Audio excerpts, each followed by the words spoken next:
how do I do this? Oh, no. Just how? How do I do this? We are professional advice givers.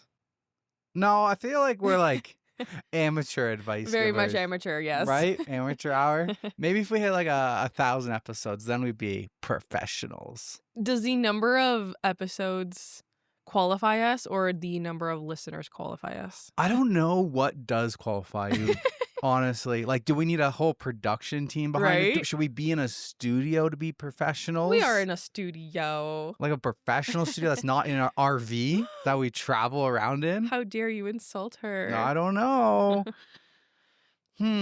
Are you ready to get into episode 97 of ThreadTalk podcast? I'm ready. If you guys are new, my name's Denver. It's my beautiful wife, Teresa. Hello, hello. And I have 7 stories. Denver also has 7 stories. I will be blind reacting to his, and he will be blind reacting to mine. Exactly. And it's a good time here at ThreadTalk every Tuesday. You're in for a great time. What if it's Wednesday when they're listening? What if they didn't get it when it comes out on Tuesday? Well, happy day. Just happy day. Happy day. Mm. Have a great day. Now we're getting into episode 97. So who wants to go first? You? Sure. Me? Jack? Luna? Those are our cats, by the way, if you're new. I'll take it. Okay, you got this. No rock, paper, scissors, eh? You gave me the option, so I took it. This one comes from relationship advice. My boyfriend, 22 male, treats semen retention like a religion, and I, 23 female, am fed up with it. No. Hello, everyone. So for context, I have been with my boyfriend for 3 years on and off. His semen retention journey started before he met me, and he did long streaks, as he likes to call it. I'm very worried and concerned since he had always talked about it throughout our relationship, but never truly dedicated or practiced it until recently. I mean, I guess for further context, I was a virgin when I met him at 20, I had no sexual partners, and I lost my virginity to him 8 to 9 months into our relationship. We were living together and he couldn't hold himself, and neither could I, so we started having sex and he was ejaculating. It was all normal. He would talk about doing semen retention here and there, but never really did it, until our breakup stages, I guess. Now, it seems the idea is getting worse in his mind.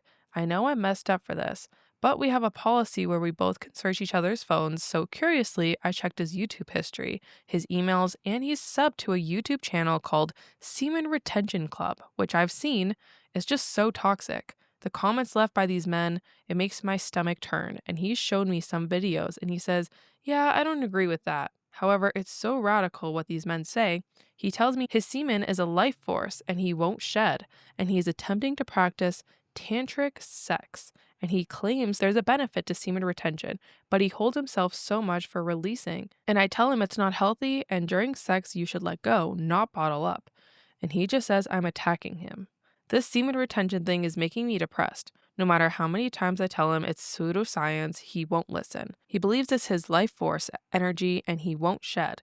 And I've shown him posts from other women suffering from their semen retention partner, and he just tells me, you should be happy we have sex and you're satisfied. But part of my satisfaction is him getting satisfied too. It's just making me depressed, and now I can't help but avoid sex altogether. This isn't how it should be, and he randomly has made comments that I am hedonistic because I release. This semen retention thing is going too far, and I always feel unattractive, and he tells me it's nothing like that. It's just a belief, and he wants to release when he wants children, and he wants to do these streaks, and it's how he gets benefits, clarity, and concentration.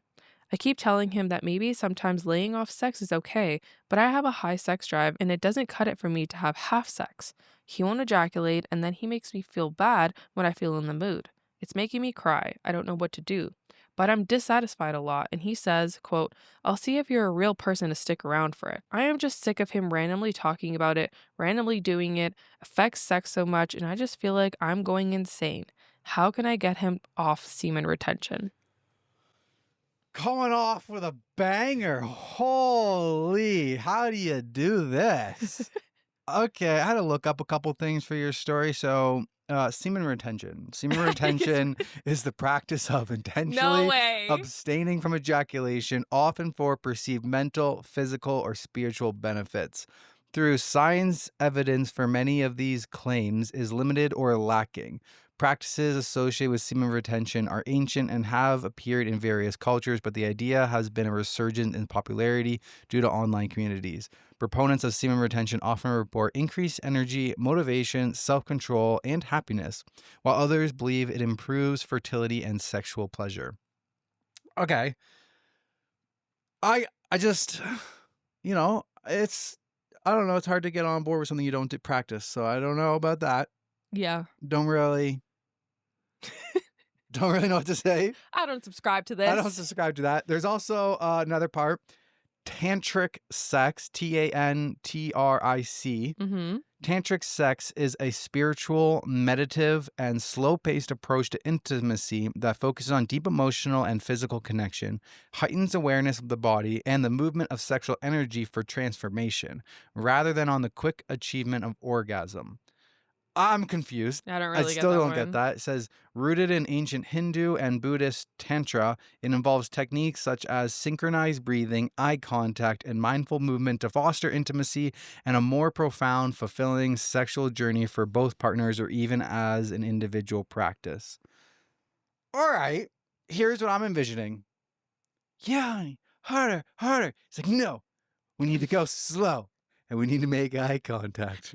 Are you looking in my eyes? Hey, you need to look into my eyes. Why are you looking at the ceiling to the left? You need to look into my eyes. We're taking this slow, baby. She's like, honey, it's been 45 minutes. It's time to wrap this up. Okay. There's another one. Hedonistic. Hedonistic. Hedonistic? The word hedonistic describes something or someone devoted to the pursuit of pleasure or enjoyment as the highest good, often characterized by a lifestyle focus on immediate gratification, indulgence, and avoidance of pain. It's a psychological stance and an adaptive for behaviors focused on experiencing as much pleasure as possible. Quote, and he randomly has made a comment that I am hedonistic because I release. Yeah.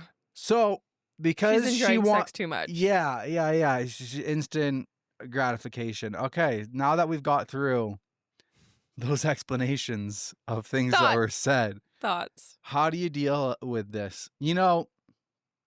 Sometimes I could practice. Sometimes I wish I could practice semen retention a little bit. Why? For like 5 more minutes. Not you exposing yourself, I'm dead. I'm sure we all wish there's 5 more minutes in the tank sometimes. Sometimes you wish for 5 more minutes, and sometimes you wish it happened 5 minutes ago. I don't know, man. But this is taken to the next level. I've heard of this before. I will say this. Okay, there's a podcast I listen to about motocross. Mm-hmm. And there's a guy that he brought on as a co-host, like an in-studio person to like take their calls and stuff. And he was like an old racing legend from like the 80s. I don't know if you know this, but the vibe of Supercross in the 80s was like riding dirt bikes, drinking beer, and partying. You hear me out. So the story the guy tells, he's like, they used it. Like their podcast, whenever somebody says something, they'll take that like funny sentence of like whatever words and they'll clip it and they'll replay it on future episodes as like a soundbite. And the one soundbite they got from him was like, I wish I could remember, but he's like, basically he got a blowjob before the racing main event. And then he said, he was shit in the main event. Like he had his semen retention, he had semen release before the main event, and then he couldn't race, and it was terrible. And that's kind of what this story reminded me of. I don't know if it's true or false or anything. Maybe there is something to it, but if you want to practice that in a relationship, I feel like your partner's got to be on board with it. Yeah. If you want to practice it, go practice it with no relationship. Just don't jerk off, bud. Yeah. But like when you're in a committed relationship, it ain't just about you. I 100% agree. I don't think that this is something you could just like decide to do like a couple years into your relationship or whatever months into your relationship. Right? This is something that affects your partner. Just imagine. This is so selfish. No, imagine you. Yeah. Tomorrow I'm like, you know what? I did a little bit more research on that because of the podcast. And you know what? I'm going to start semen retention. No, thank you. Divorce. Right? I don't know. Yeah. I mean, I just feel like it's a huge life decision for your partnership. Yeah. And your Yeah. partner needs to know how to deal with that, and this one certainly doesn't. I know I wouldn't. I wouldn't. Most people wouldn't. I just Most people would not. like it's one thing if like they start dating, they're like, "Oh, my new boyfriend, you know, he told me he practices semen retention. Didn't really understand what that means. Well, you know, didn't clock the red flag at it. 6 months later, just discovered what it really means." No, they had or He's been talking about it. okay, so maybe then it is fair. Maybe then it's just how does she deal with it? Because yeah, it does say I've had a boyfriend for 3 years on and off. His semen retention journey started before we met, and he did long streaks, as he liked to call it. I guess I did miss that as well. So I don't know, but also like, it's like To each their own. But if this is what you want to do, you can't expect your partner to also be on board. Like you have to. You're just not compatible. That's not compatible. Like it. Too OP. If this is something that you think you can look past, stay in the relationship. If this is a deal breaker, which it would be for most, sounds like it is. It would be for me, and it sounds like it is for you. I just move on. feel like they're not aligned. You know? Yeah. She likes semen. He doesn't like releasing his semen. It's just not aligned. They're just not aligned. No. Agreed. No. Top comment. Quote, how can I get him off semen retention? What I'm about to tell you might be the most important relationship lesson of them all. So it's absolutely imperative that you understand and internalize it. Millions of people have wasted years or even decades of their lives with the wrong person because they didn't understand this one simple fact. No matter how bad you may want to, you cannot change someone else. The only person who can change him is him, and it's pretty obvious he has no desire to change. The only thing trying to change someone who has no desire to change will lead to is failure, frustration, disappointment, and heartbreak. No, when dealing with someone whom you've explained your problem with and they still have no intention of changing or compromising, you really have two viable options. Accept and learn to live with your partner's flaw or leave. Any other alternative to these two options is a fool's game.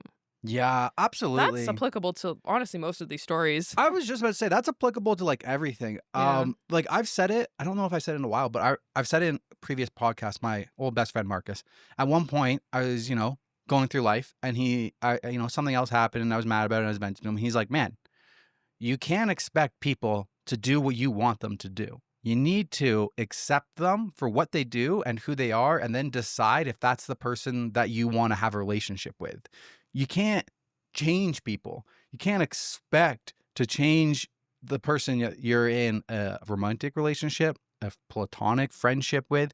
You can't expect to be able to manipulate and mold these people into the people that you want them to be. Mhm. They are who they are, and you need to decide, do I like that? And do I want them in my life? Do I want to associate with them or not? That's the choice that you get to make. You can only control yourself. You don't get to control other people and turn them in who do you want them to be. Mhm. And I feel like that's like life advice. Like, not to mention people like who stay in the relationship, but people who stay in the friendship and expect that person to be someone different. And then you're disappointed when they didn't uphold your expectations that you set on them. It's almost like an unfair thing to do, is like you had set these expectations on somebody and they're like, yeah, I'm just trying to be me. Like, I'm not trying to live up to your expectations. Mhm. And then you're mad at them because they didn't. Yeah, but like I think there has to be a line. Like it's kind of like a gray area because obviously like no relationship, like whether it's platonic or not, like is going to be perfect for each other. Like you're never going to be aligned 100%. There are going to be things that you agree and don't agree with. Yeah. And those are just things that like you have to deal with. Like you're not going to find a perfect person for you. True. So it is kind of like you have to give and take. This is like a big thing, I think. Like other things though, I do think like people can change. Yeah. If it's like what? I don't know. Like like with you and I feel like in the beginning of our relationship, like your communication sucked. Oh, it did. And if I had that same mentality, like, oh, I put these expectations on you that you need to communicate better, but you're not, then I'm going to leave. Like, we wouldn't be here right now. Shit.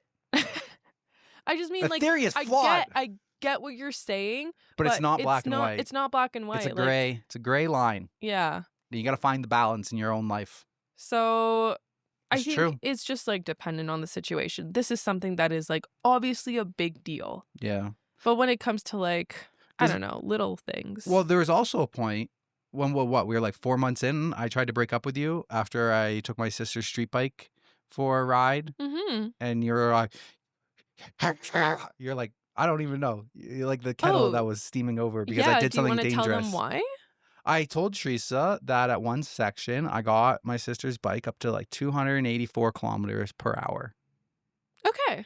for 1 second, just up there and then back down to 100. You know, just crack the throttle Back once. down to 100, I'm sure. I'm sure you went back down to 100. 140. Crack the throttle once, see how fast it got up there. I said, that was cool. We're never doing that again. Slowed it down. And it unlocked a lot of fear in Teresa of getting hurt. And I was like, hey, I do stupid shit. I'm a man. I do dumb shit. We don't live as long. There's a reason women live longer. But I'm like, I can't handle this relationship because I do motocross. I do other stuff. I can't handle this relationship if this is how you're going to react every time I want to go do something fun. Mm-hmm. What happened to me the other week? Yeah, what happened to you, honey? Crashed my bike going downhill mountain biking. Yeah. Hurt myself. Yeah, you did. Teresa was worried about it. Yeah, it was. Yeah. So What was the point of that? what What are you I trying was to say? saying is like, I almost broke up with you because, you know, you were not I didn't want to be in a relationship with somebody who was going to like worry over me and like not let me do things and stuff. Oh, you don't want someone to care about you. Right? So there's like, you know, you got to figure out where that line is for you. And I was like, you know, I don't want to be hard on this line right now. Starting to love this girl, you know, maybe it's not so bad if somebody cares about me. So, Mm-hmm. yeah. Mm-hmm. Yeah. So yeah, maybe my theory it's not so black and white. It's a gray. You know, where's the line between accepting the person for where they're at and we're like, nah, this is too much for me. Yeah, exactly. All right. Over to you. Okay, over to me. This one's coming from r/advice, posted 12 days ago. Marriage proposal got declined. Recently proposed to my girlfriend, who I've been dating for 8 years. It was our 8-year anniversary, so I took us out to this really awesome and expensive sushi restaurant near us. Told the waiters ahead of time to have flowers and wine prepared for when I asked the question. I thought this was a no-brainer she'd say yes. We eat our meal, chat about the new Hollow Knight that came out, and just as our matcha ice cream arrives, I get down on one knee and propose. The waiters notice this and rush over with flowers and wine in hand. This was it. All eyes on us. A decision that will change our lives. Will you marry me? I ask. She says, no. Very nervously. I get back up from the floor and quietly sit still in shock. I motion for the waiters to leave and sit there in awe for a couple seconds. She explained how we are still growing as a couple and how we need more time. Said that she still wants to be together, but now's not the time. All I could think to myself was, 8 years? When is the time? We continued our dessert and drove back to our place. Car had never been so quiet. So having read all that, what do you think I should do? Move on and maybe find someone willing to start a family with me, or tough it out and try to see if this thing works? Wow, this is a nice, refreshing twist. The guy wants to get married? I'm assuming he's a guy. Yeah. We don't actually no. know. But, yeah, I don't know. The one thing I will say is did you not talk about marriage before? I feel like before a proposal happens, you have to discuss it. Like, the other person, like, may not know when it's coming, but they have to know at least, like, a range of when it will be coming. Like, oh, next year we're gonna get engaged. Like, within the next 2 years, we're gonna get engaged. You know what I mean? Like, for us, I knew the timeline because we talked about it. Uh-huh. But I think you can't really be blind into it. Like, you have to be on the same page of it. But like in OP's defense, 8 years. Yeah, they lived together. We're coming up on 8 years. I know. We're married. And we're married. I just got married. We just got married, yeah. If we had to, go back a little bit to what you're saying, we talked about it. I don't remember if there's much of a conversation or if there was demands that were said. Like, Okay. if I talked about it. if we're not married by the end of 2023, I never said that. I never gave you an ultimatum. Like, I'm going to leave. You didn't give me an ultimatum, but you did, I think, word by word say those words. Those If we're not getting married. We better be engaged by the end of 2023. Or what? I never gave you anything. No, there's like nothing that. after that. No, that's where the sentence ended. Oh, okay. But that sentence, guarantee 99% word for word, was said a few times with a humorous I don't know tone. if we remember it the same. There was some pressure for the 2023. Was there? Yeah, the end of 2023 was some pressure. Hmm. I don't know. I was like, thank God we're going to California. I almost proposed to you in Iceland. I know. Because we were going to go to Iceland in May. Yeah. Then we were broke. So then we waited another 8 months to go to California. And we probably spent more money in California than we would Probably. in Iceland. And I love too, because our Iceland trip in May was like Iceland or Hawaii. And you had a PowerPoint presentation to convince me to go to Iceland, and I had a PowerPoint to convince you to go to Hawaii. And we ended up on Iceland. And then we didn't go to either one. And then we were like, let's go to California. I love us. Okay. I think you should talk to her and see where her head is at. And then let that conversation decide if you stay or not. Because what is she expecting? Like, how much longer? What is in her mind? But also, I don't know, at this point, like, if you're not communicating, if you don't know where each other is aligned, like, maybe it's not working. How do you go 8 years without, like, talking about That's what I mean. your future? That's what I mean. Like, even before we got married, like, I feel like one of the reasons that we took, like, 6 years to get there is, one, finances. Like, we were joint together 5 years prior. What do you mean? Like, one of the reasons that we didn't get married earlier is we didn't have the money to get married earlier. Yeah. And, like, our finances were, like, we had been a team for, like, 5 years before. Like, we were living together already? Living together, joint accounts, working on, like, side projects, Amazon reselling, trying to, like, earn money together, travel videos. Like, we had been a team with our finances, both, like, we know what each other's earning. We know what our net income, like, we had a family income going for, like, a long time. Where we're just like, hey, we can't afford to get married. And then we got to the point where we're like, hey, things are looking looking good. And then we talked about it more. But there was a period where, like, we didn't even talk about it because we're like, something to fucking talk about. We're broke. Yeah. And I think also, like, I was in school as well. Like, I just You're got in my school. CPA. You were still getting your ago. CPA. Yeah. Like, even when you're done school, you had more CPA schooling. Yeah. So it was, like, just not the right time for us. Yeah. Until it was. Agreed. So, yeah, I'm also wondering what their ages are. I was going to say, I got a question for you. Well, give me your thoughts with they are 18. They're 18 right now? They've been dating since they were 10. How does that change your opinion? Oh, that changes it a lot. See, it depends, because I feel like if you're asking people in Utah, that is... No, because I'm just saying, like, there are Why are we back to the Mormons in Utah again, babe? You need to let them... Okay, I will say, I just watched a video this morning when I was in bed, and it was TikTok or something, and it was titled, like, Mormon carpooling or something, or Mormon traffic. And it was 2 cars that were in, like, a 2-lane road, and they were driving beside each other, and they were blocking anybody from passing them. Oh. Have you seen that? No. I don't know why it was called Mormons. Because I'm like, they're just people in a car. How do we know that they're freaking Mormon? Like, how is this? Like, what? Like, okay, if it was like a freaking... Is this a typical stereotype? I don't know. And then it was like #Mormon, #Utah and stuff. And I'm like, it was just the guy... Maybe it happens there a lot. Yeah, the guy clearly not wanting the car to go by had his hand out the window, giving him the finger and stuff like that. And I was like, how is this Mormon? I'm confused. Okay. Like, if it was like an Amish traffic and there's like 2 buggies that are taking up both lanes. I was gonna say, that kind of makes sense. Yeah. Like horse and buggy on the road. But this, I was like, had no sense. But yeah, how do we get back to Mormons? I just mean, like, there are different like religions, I guess, like different types of cultures and backgrounds, right? That it's normal to marry at such a young age. Yeah. But for like us, that would be like looked at sideways. Like, oh yeah, you're 18. What the hell are you doing? Yeah, we did not get any like, you guys are too young looks. Yeah. All right, let's flip the script, and they're both 40. Oh.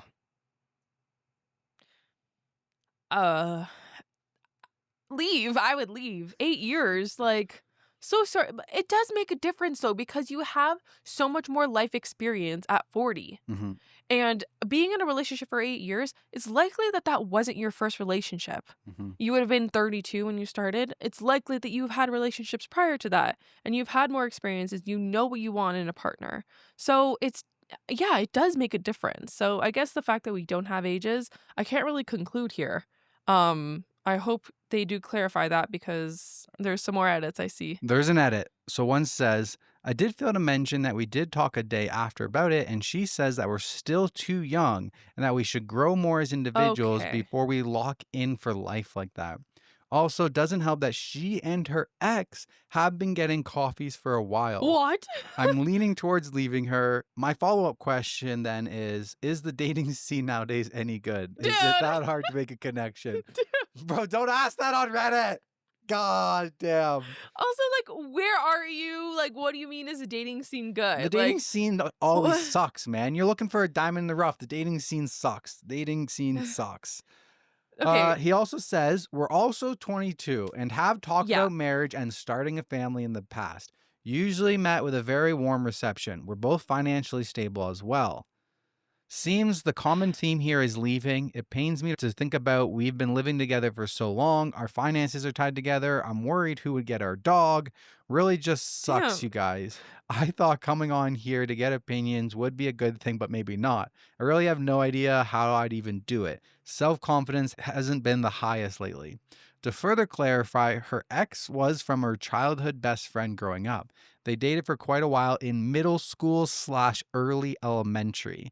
They had a really big fight back then and things ended very sorely. They hadn't spoken to each other all of high school. He had reached out regularly when she got accepted into nursing school, and over the past month they've been seeing each other very regularly. This is weird. To anyone wondering about our careers, I'm a 4-year plumbing who pays for almost everything and anything we do. It's a fair wage at the expense of being sore every day, but it's honest and fulfilling work. Even after a 12-hour shift, I come home and still help her with the cleaning, the dog, and whatever I can. Yeah, at this point, the answer is glaring. Thank you, everyone, for all the help and words of wisdom, and I wish you all the best luck with your dating life. Okay. Well, I think the answer is glaring, but not because she said no. Like, I think there's just other factors here that are adding to it. Like, okay, the ex thing. What? You were 14 when you started dating. What do you mean she's talking to an ex? Like, that just doesn't make any sense to me. What do you mean? Like, elementary school? That's not an ex. What? That's not an ex. Okay. I was like, what grade are those? And Google says students in elementary school are typically between the age 5 to 10, kindergarten Elementary to grade school. 5. Middle school covers students is around 11 to 13, grades 6 to 8. So your grade 6 or 8 girlfriend. Elementary school for me was up until grade 8. Grade 8? Yes. Yeah. Well, not middle school. I don't know. We don't So have just middle school in Canada. All right. So let's say like grade 7, grade 8. Sure. Wow. That's not applicable at all. No. Like, this is so weird. She's being a weirdo. Yeah. But I do agree with her that you guys are young. Like, just because, yeah, you've been dating for 8 years, he failed to leave out that they were young. And the reason she said no was because they are young. 22 isn't. I think I don't know. it is a bit young still. Yes and no. Like 18, definitely young. 22, though, is like you're at the tip of, not being too young. 8 years and 22. A proposal makes sense. You think? Like, my sister has been dating Elio since grade 9. Right? They've been together, I think 10 years is going to be. Yeah. And do we not feel like proposal's overdue? Oh, well, okay, but if they were 22 getting proposed, I would still think that that was young. Isn't she like Even 5? Yeah, she's 25 now. Yeah, it feels overdue. 25 now. No, I wouldn't say overdue. I think it's like the right time. Like, I think 22, like if she came to me and was like, I'm going to propose this year, she's 22, I would be like, it's a little bit young. Like, you are still young. Yeah, I agree. It's like on that line. It's like, when is it not too young, right? 23, 24. Everybody has a different perspective on this, I guess. Close is, I guess, I would say. Yeah. Wouldn't be surprised if she said yes, but you're also not surprised when they say no. Yeah. But again, this is something that you should have talked about. Like, you guys should have been on the same page. I think he thought they were. He's like, yo, we talked about the future and stuff. We talked about our things. I unfortunately think that there has to be a lack of that like element of surprise. Yeah. Like you need to know at least the year that it's gonna happen. It's Like, not a movie. no, it's it's not. not- It's not. I hope she'll say yes. Exactly. You need to be aligned. If she hasn't shown you pictures of what a dream engagement ring would look like, Yeah. Yeah. like, is that your cue? Well, I don't think like maybe some girls don't do that. Like, Maybe. Yeah. You know, if you're not like, you know, how did it happen with us? Like, we were just browsing their phone, like, and we are just like, yeah, let's look at rings, you know. It was like sneaking around smirk or something. But top comment says, I was ready to write a just break up comment and explain why. Then I got to the part where you say you're both 22. Until then, I assumed you'd be in your late 20s at a minimum. But 22? Yeah, I don't blame anyone for saying they're not ready at 22. I'd say hang in there for a couple more years. Just realize how weird it is that you're saying you've been together for 8 years at 22, which means you started dating at 14. And then she says she's been hanging out with her ex? What the fuck? Right. That's a whole nother part of the story. Yeah. Bro, why is she hanging out with her ex from grade 8? That doesn't make any sense. It doesn't make any sense. I don't understand it. Can you imagine you're like, I don't even remember like boys' names. you're like, hey, I'm gonna hit up my grade 8 girlfriend sent me a DM. That's so I'm crazy. gonna go out to coffee with her. That's a red flag. Yeah. No, That- that's a red flag. If it's not red, it's like pink, orange, It's a red. shade of red, anything. All right. Me? Back to you. Am I the asshole for telling my girlfriend she's going to have to get over dirt if she wants kids? My 25 female girlfriend, Amy, 27 female, is a wonderful person. She's very smart. She works in a clean room with computer chips and stuff. But she's also something of a germaphobe, to the point that she keeps her toothbrush in a hallway outside of the bathroom in a Ziploc bag. Her apartment is always spotless. She showers twice to thrice a day. Even her car somehow never has any dirt on the floor. She hand washes all of her clothes as soon as she's done wearing them. It's both impressive and intimidating. I'm not the messiest person on the planet by any means. I don't have massive piles of unwashed dishes or a leaning tower of used pizza boxes or anything, but I'm not as clean as she is. I'm not against making some adjustments, but we've been talking more about the future now that we're getting serious, and I've come across a problem. Amy wants kids. Desperately wants kids. I'd like kids too. But she's never been around babies or little kids before in her life and seems to think she'll be able to keep the house just as clean as it is now and keep the baby spotless too. I'm the oldest of 4 and the oldest cousin of 9. I grew up around kids. I've been babysitting since I was 10. There's no such thing as a clean toddler, not for longer than 10 minutes at the very most. She thinks if we just work at it, we have a spotless house and a spotless kid. I told her, gently, that that's just not possible, and asked how she plans on handling diapers, vomit, frogs smuggled into the house, jam going everywhere, soup bowls tipped over for fun, spilled grape juice, nail polish on the walls, and the like. She insisted that the kids who do that are just poorly trained and don't have good boundaries. I told her that they're kids without fine motor control or impulse regulation, and accidents will always happen. And if she wants to have kids, she's going to have to accept that they're going to get messy and our house will get messy. Amy accused me of not being supportive and trying to find excuses not to have kids with her and trying to guilt her into being sloppier. This is dissolving into an actual fight instead of a discussion, and I'm starting to second guess myself. Maybe my family was just excessively messy because we were rural and poor. Maybe my standards are too low and we haven't tried hard enough. It's very frustrating and I want some outside perspective, parental perspective especially. Well, I missed that line. We're not parents. Listen, we're just amateurs here. But, oh man, I could see this from both sides. And then I was thinking, I was like, yeah, I mean, you know, if Amy wants to have the house so clean and she wants kids, then who says that she can't do that? She obviously can. It's going to be a mental, stressful, exhausting exertion on her part of always trying to like spick and span clean the house. But I'm like, hey, that's what she wants to That's deal her with. cross to bear. Exactly. But then I was like, that's all fine and dandy until it crosses the line, Yes. the point where you become the parent who is like, you hate your child Exactly. because they won't stay clean. And vice versa. The child hates you because you get mad at them because they spill a Exactly. Cheerio on the floor. Exactly. And they're growing up, their emotions are not regulated because you are always getting upset and they are always in fear of getting in trouble. Yeah. And that just creates a horrible dynamic and you kind of fuck them up. Yeah. And she says that she insists that the kids who do that are just poorly trained and don't Yeah. have good boundaries. And you know what? You could make the case where To that some extent. when they're maybe like 5+, you could maybe make that argument of like, hey, that 5-year-old and older isn't trained enough and they're, being a messy kid on purpose. They put their hand in gross stuff and they throw paint everywhere. You could make an argument that those kids were not trained well enough. Sure. But you got 5+ years where you need to be like doing that training to make sure that they're good. And that's where it's going to be literal hell, because those are the ages where your kid is going to like fear you because they can't do Exactly. anything. Yeah. And you're going to resent your kid. Even beyond 5 though.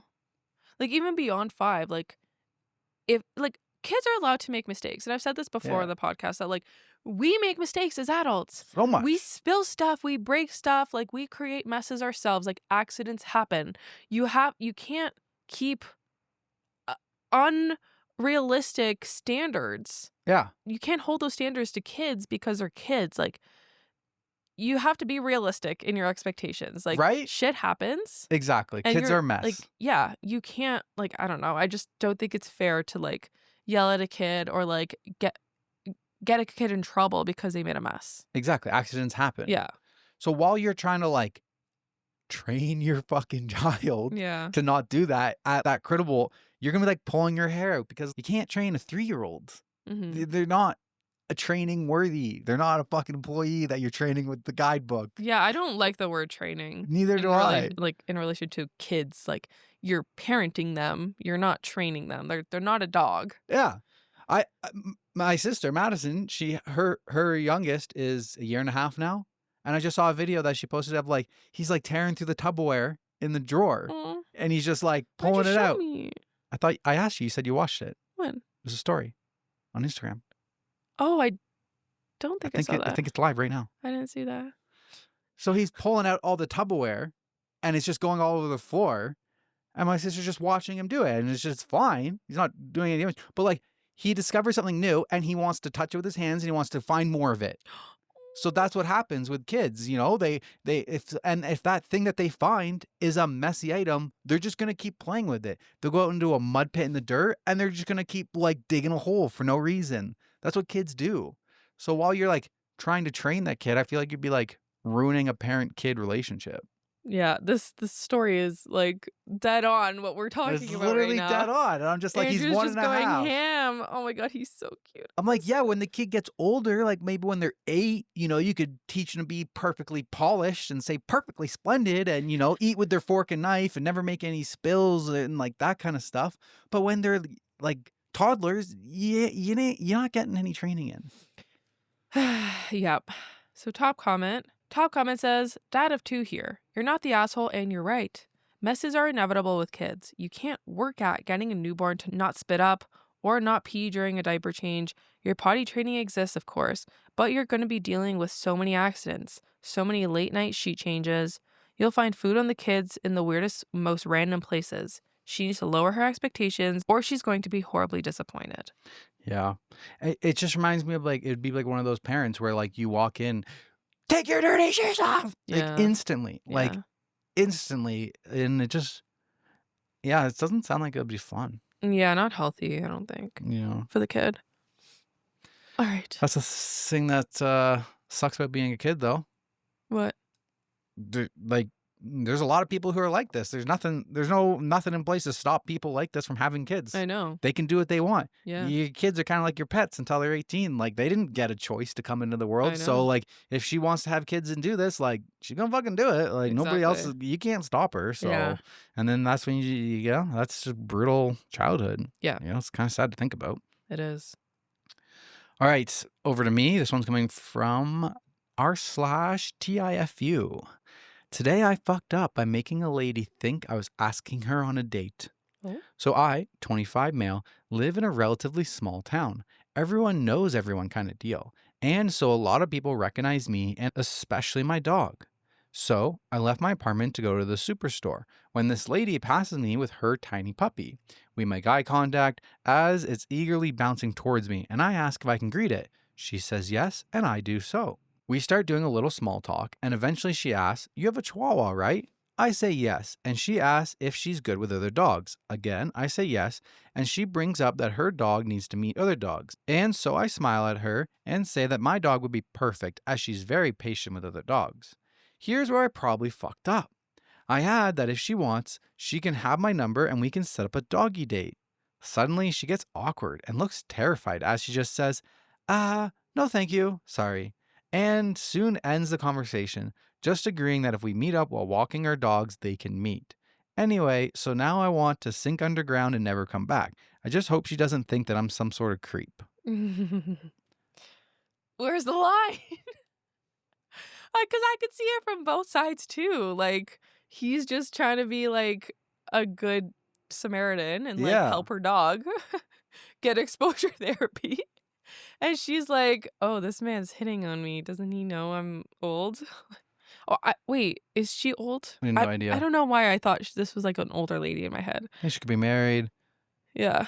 Poor guy. He's probably not gonna ask. This is like similar to that other story where the girl offered to make her coworker food and stuff. Well, like, she's like, "Damn, I didn't know I was like coming off that way." Right? Yeah, And now I'm gonna be a little bit more guarded. Yeah. So poor guy. But also, Is it poor guy though? Did he do anything wrong? I mean, not he didn't do anything wrong. Like, let's look at the facts of the situation here. He doesn't have his dog with him. He's just walking casually down the street. Wait, what? Yep. Did you notice that? No. Changes things, doesn't it? What? He doesn't have a dog. She has her dog. All right? Oh, you have a Chihuahua, right? You have a Chihuahua, Meaning right? it's not with him right now. Yep. Like, I know who you are. I've seen you before. I've seen you with your dog. And I'm talking to you when you don't have your dog on you. He doesn't have his dog on him. Yeah. And she's like, "You got a Chihuahua, right?" He's like, "Oh." Like, "Oh, I guess you know me. Like, Yeah. you've seen me around before and stuff like that." And she's like, "Well, my dog needs to meet other dogs. So you got two options. You can be like, oh, okay, well, hopefully you catch me outside with my dog. Catch you outside. Hopefully I see you at the park. Next time I see you at the park, you come up to me. Sure, no problem. You know what I mean? But she already like recognized him. I was like, "Oh, you have the Chihuahua, right?" So she's like, "Oh, okay, well, if you want, we can, here's my number. We can set up a doggy date, Yeah. Not that big of a stretch for this guy. I don't blame him. I don't blame him either. He's an innocent bystander. Yeah, no, I agree. Well, I don't know. I think it does change things that the dog wasn't there. I feel like it changes things huge. Yeah. If he has his dog and she has her dog and she's like, "Oh, I want them to like meet or whatever," he's like, "Oh, let's get your number and we can arrange a private date." You know what I mean? It's like, no, bro, they're meeting right now. Yeah.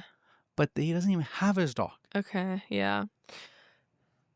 I don't know. I feel like for her too, she was me as like a person with social anxiety, I tend to like overshare and overtalk so things aren't awkward. Yeah, you do that. So I feel like do it a lot. I do that a lot. And I feel like she's probably doing that too. Like, maybe I'm just projecting here, but maybe she's like, "Oh yeah," like she's just keeps talking like Doesn't know how my to shut dog up. needs to socialize. Because that's kind of fair because he says that we make eye contact as it eagerly bounces towards me and I ask if I can greet it. Yeah. He asked if he can greet it. He wasn't sitting there and she let her dog walk up to him on the outside chair, bench, whatever, and then initiate the contact. He said, "Can I pet it?" Yeah. He initiated. He created this situation. This is true. Yeah. I don't know. I think this is just like it's not really a big issue. It's just a miscommunication. Top comment says, it's not like you asked her for a dogging date. You get that? I didn't get that. It's a dogging date. I'm assuming it's dirty, like doggy style. I don't know why my mind went to I that. Googled it and datingdogging.com popped up. Never heard of this before. And Google's little word underneath the website says, find dates for dogging fun. Find the naughtiest dogging spots here at Dogging Dates. Our members are genuine doggers that are ready for hot, dirty dogging dates. But what is it? I don't know. I just assumed like a doggy style sex. What? There's a whole website dedicated to it. Okay, wait. Click on Dogging is a British English slang term for engaging in sexual acts in a public or semi-public place or watching others doing it. So dogging is a sexual slang for public sex. Someone did say that they think that I am on the spectrum because I take things very literally, like with the stormtrooper. And I've said this. I think I am on the spectrum a little bit. What? You've said that before? Yes. I can't remember the 737 times that you've said it before. I should just get tested. You should, and then we can put that shit to bed. Right. Then we'll finally know it's not you just like, I think I am. I think know. I am. I don't even we'll know have a proper answer. how to do that. I don't know. Like, how would I just feel like doctors don't take me seriously. Like, if I were to tell them, like, I think I'm a little bit autistic. The spectrum is large. I know, but I just don't, so like... You may be on it at the... Maybe. Yeah. Somewhere. Yeah. Could be on it. It's, it's a wide range. I know. Yeah. It would be nice to know, though. Would be nice. I'd freaking love to know, just to answer that question. Because I think I'm not just... No, seriously, I think I'm... Did that make any sense? No. Just murmuring. All right, back to me. Okay. My husband keeps guilting me into letting go of my boundaries at family get-togethers, and I'm losing my mind. My husband, 45 male, and I, 43 female, have been married for 11 years and together for 14. He comes from a large family where his immediate family is 24 people, parents, siblings, and the siblings' families. Each year, we see some combination, usually not all, of the 24 people pretty regularly, probably averaging 5 visits per year. Each year, there's at least one large get-together around holidays or someone's milestone birthday. I work, but my husband does not work anymore. Also, I am vegan, and my husband's family is all big meat eaters. I have had many terrible experiences with these get-togethers, usually related to sleep deprivation and hunger. They regularly schedule get-togethers while I'm working. I have a high-pressure job and often need to take calls. I ask to stay in hotels so I can have Wi-Fi and have a private area where I can work. However, my husband always insists we stay with his parents, where it's loud and total chaos. Now, here's where I may be the ass. It's been 14 years, so I know I need a hotel. I earn plenty of money to pay for a hotel, so cost isn't a concern. However, each get-together, my husband says some version of, quote, my parents are old and recently got X diagnosis, so this might be the last birthday, Christmas, Thanksgiving, etc. we have together. None of my siblings are willing to stay at their house, and it'll make them sad if nobody stays with them. And I always cave. Last weekend was another birthday, and I asked to skip this one since I have missed a lot of work recently. My husband did the predictable, this might be the last birthday with everyone alive thing, and I went. I asked to fly in rather than do the 12-hour drive, and somehow I was overridden on that too. But day 3 at their house, I was sleep-deprived and starving, and each time I was like, I'm gonna run to the store, my husband would respond like, oh, ex-family member is running to Costco already, what do you want? And I started feeling like a trapped rat in a cage. After we left, I completely blew up at my husband, and I still don't want to talk to him. He claims he was completely unaware of my discomfort and that I haven't been firm enough with my boundaries, where I feel like I keep trying to raise boundaries and get these massive guilt trips. I do end up caving. I know blowing up probably isn't the right solution. What would you do to ensure balance between family time and boundaries? What would I do? I'd book my flight. Behind your partner's back? Yeah, fuck you, babe. I know we have a really long flight to get back home or to go visit your parents. But Drive? Yeah, drive. I know we have a 12-hour drive to get to your parents, but I don't want to sit in the car for 12 hours. So how about we fly there? No, I have to drive. Okay, well, I'm going to fly there because I don't want to be in the car. So pick me up at the airport. Or tell you what, don't. And I'll Uber. And I'll go to my own hotel. Don't. I'm an independent woman. Like the flight, the hotel, 14 years. At some point, you got to put your foot down. Yeah. How do you do it? You just do it. You just say, fuck you for not caring about me. You don't listen to me. Yeah, he's being super selfish. So fuck this guy and just book your hotel. Just don't go. Yeah. You got free will. You do. You do. You can just book that flight. You can book that hotel. You can just stay the fuck home. Yeah, and the reason I would just do it because he's obviously not taking you seriously. He didn't think that this was an actual issue for you. So if you literally just said, okay, I'm going ahead and I'm booking a hotel, I'm booking a flight, then he would actually take you seriously, maybe. Then he would hopefully. know it's a real issue. Yeah. But when you keep pushing over And caving. Yeah. He's like, well, he's learning, that person is learning, like, it wasn't that big of a deal. Exactly. Because if it was a big deal, you wouldn't have caved. So by Exactly. caving, you're kind of saying, like, you're setting yourself up for failure. Yeah, you gotta put your foot down. You gotta stay strong. All it's doing is building up resentment towards him. And he 14 years later. he might not even recognize it. Yeah. Because you're just like, you say it and then you don't. You say it once and then that's it. And he's like, oh, okay, well, it really wasn't that serious. Yeah. You Yeah, know? Exactly. Like, where's the line? Like when you're trying to get your kid to do like an activity that they don't really want to do at first. Like, where's the line of when they enjoy it and then they're not going to enjoy it? Bro, the 24 immediate family members, that means that they got 5 siblings that are all married. Yeah. There's 20 people plus, well, he said 24. 24 family members. 24 parents, siblings, and the siblings' families. So that might be like including kids and stuff. Like, I thought it was just spouses, but nobody else wants to stay there. How is it such a shit show when they're the only ones there? Or is it just when they come to visit that is a shit show? I think it's just a shit show when 24 people are there because it's... Sounds like that would be a shit show. Yeah. Listen, buddy, your mom's had cancer for 14 years. She's going to be around for 15, 16. All right, give me a break here. Taking a break. Honestly, though, like the time that she's coming on Reddit and she's gonna like, all the commenters gonna be like, you need to stand up for yourself. You need to do it. You need to stay at the top. She's going to, or she's like gonna not go. And then what? Somebody's That'll be the last one. yeah, they're gonna fucking die, and she's gonna be like, fuck. I do kind of understand that sentiment though, that he's like, because obviously no one wants to lose their parents. Yeah. And obviously, like, the worst like thought in your mind is this could be the last. Like, I don't think he's using it as a manipulation tactic. I think that's just like a true concern. Yeah.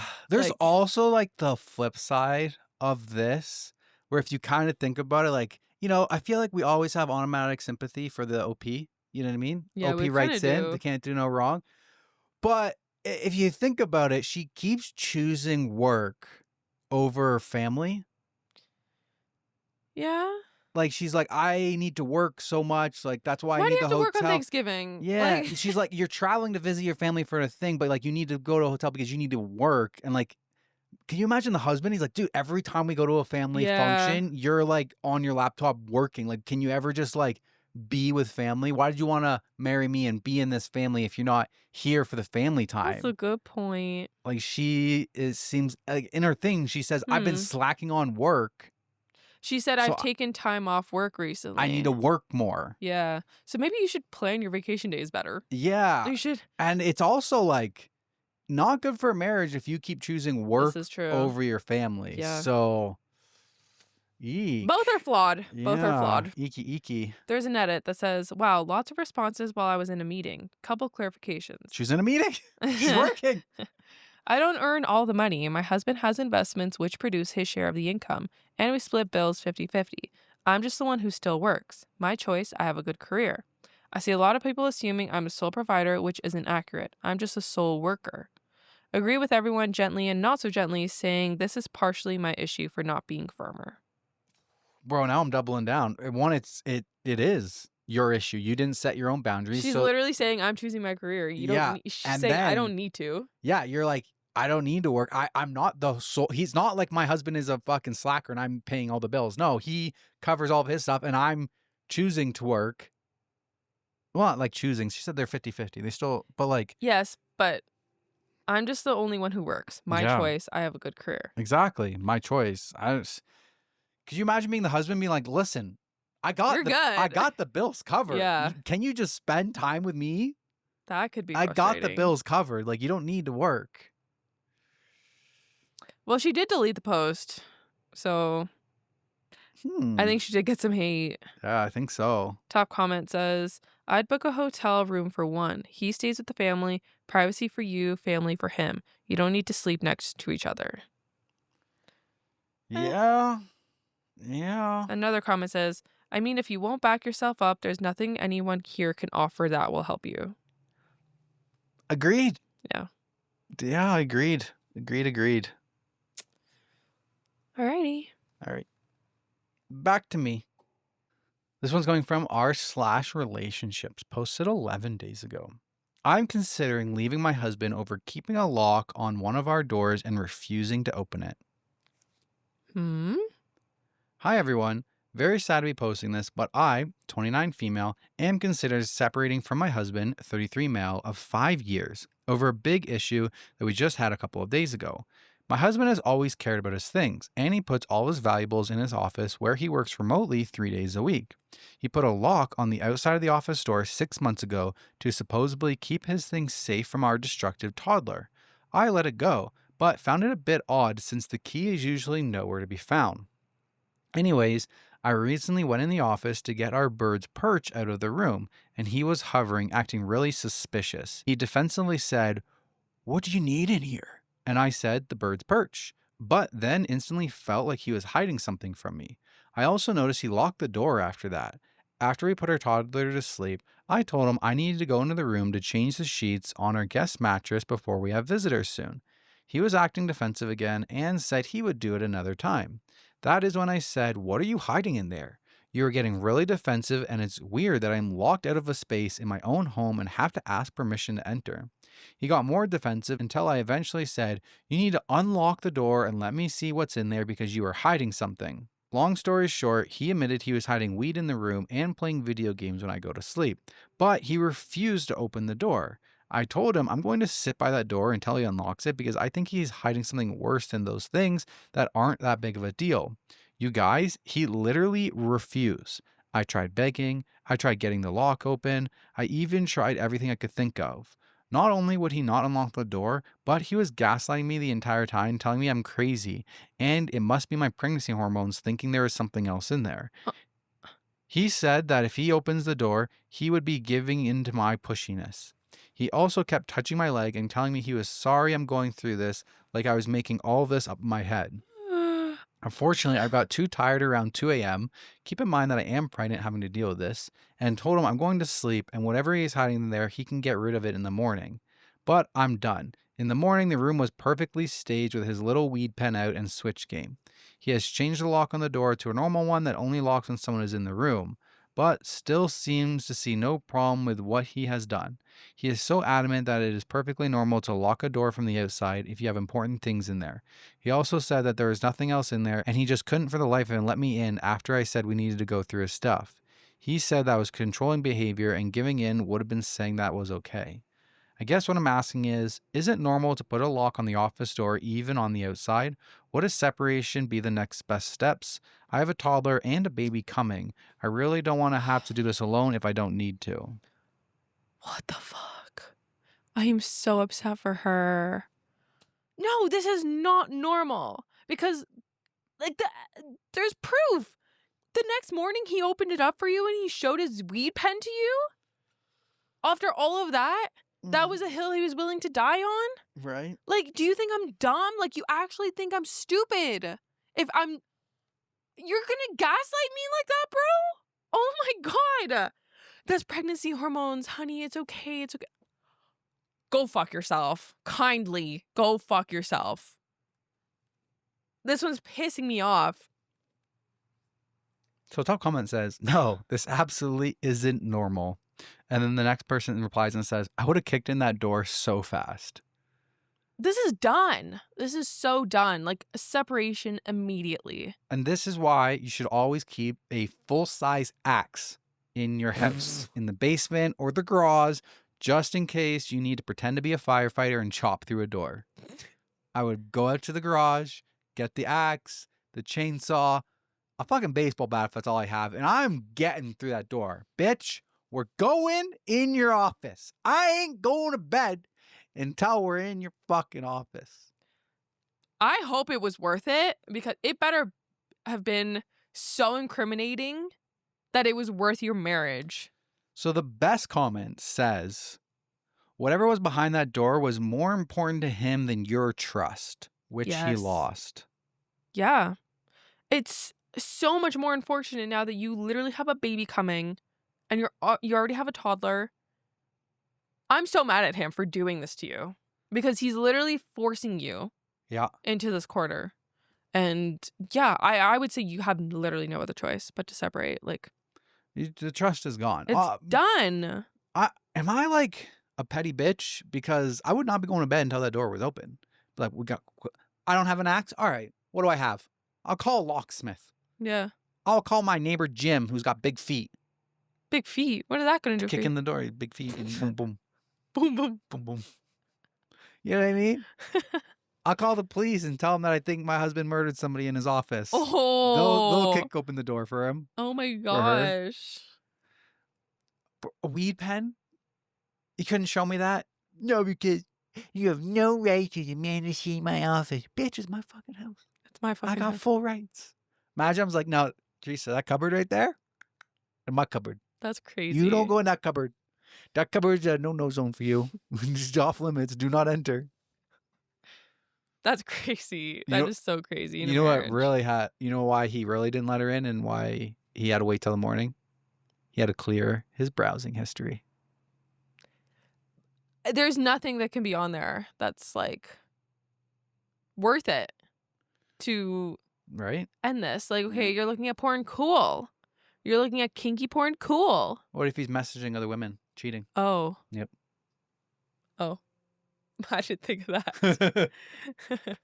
But I don't think her first thought would be to look at his computer in there. Like, Yeah. I don't know. Maybe it's a blow-up doll or something. But still, not worth it. Yeah. Like that you can get over. I don't know. Yeah. I'm trying to think. Like, literally, is there a dead body in there? That's what I mean. Anything else, and like, why are you like ruining your marriage over I it? know. He probably doesn't think he is ruining it, though. He probably thinks she's going to get over it. Yeah, well, I hope she doesn't. there's a point in the story where he says, he prefaces by saying I think he's a POS, but he says, he also kept touching my leg and telling me that he was sorry that I am going through this. Like Yeah. I was making it up in my head. Gaslighting, manipulating. No, Piotr. I don't like this guy. I hate him. No good. Goodbye. No good. No update? I want to know what's behind that door. Okay, so there's no update, but it looks like OP makes 3 reply posts. And I've been doing this for a long time, and I still don't understand how to see what she was replying to. You're so amateur. So I can only just read what she said. One comment, she says, I told him I would use one, and he told me he would call a 5150. Really realizing how crazy that is and wish I would have just done it. What the heck's a 5150? So I found the original. All you have to do is open it up in another tab. What the It heck, I found opens it. Yeah, I did. Okay. Okay, so Teresa did make some groundbreaking discovery here. She figured it out. So the comment was, do you not know how to use tools like a power drill? I would have just done it myself, even wrenched the door open if it was my house. Who needs a lock on a door? No good reason for that, and I game and I smoke, and I would give no shits if that was what I used the room for. I'd not even think a need to lock it. Well, you get the When toddler you in have there. kids, If there is, yeah. if that is your weed room per se, and you just want to you don't want to have to tuck it away every time. You just want to leave a tray of weed. I would lock that from Yeah, a toddler definitely. for sure. But all you need is like the backwards lock, but then you could get locked in. Okay, whatever. And then OP replies and says, I told him I would use one. He told me he would call a 5150. Just realizing how crazy that is and wished I would have just done it. I don't understand what a 5150 is. A 5150 for accessing a room in your own house? Girl, there's no coming back from this. It's bad. Yeah, that's what the next comment says. And 5150 meaning refers to the California Welfare and Institutions Code Section 5150, which allows for the temporary involuntary psychiatric detention of an individual believed to be in danger to themselves or others and gravely disabled due to mental illness. What the fuck? It enables a 72-hour psychiatric hold for evaluation and treatment. The term has become a slang word for someone who is mentally unstable or dangerous and has been adopted by popular culture. He's like, I'm going to call 5150 on you if you don't drop this. There's a body in there. Yeah. He wants to get his wife on a 72-hour psychiatric hold because she wants to go into a room in her house because he's hiding something. Someone in comments says, what the fuck? He would call the police if you forced open a locked door in your home. He is not a safe person. Please tell your support system. This is so much crazier. No. He'd rather get you committed to a hospital against your will by claiming you are a danger to yourself, him, and or your child than let you see the contents of that room. That is terrifying behavior. Nothing he's doing is remotely normal.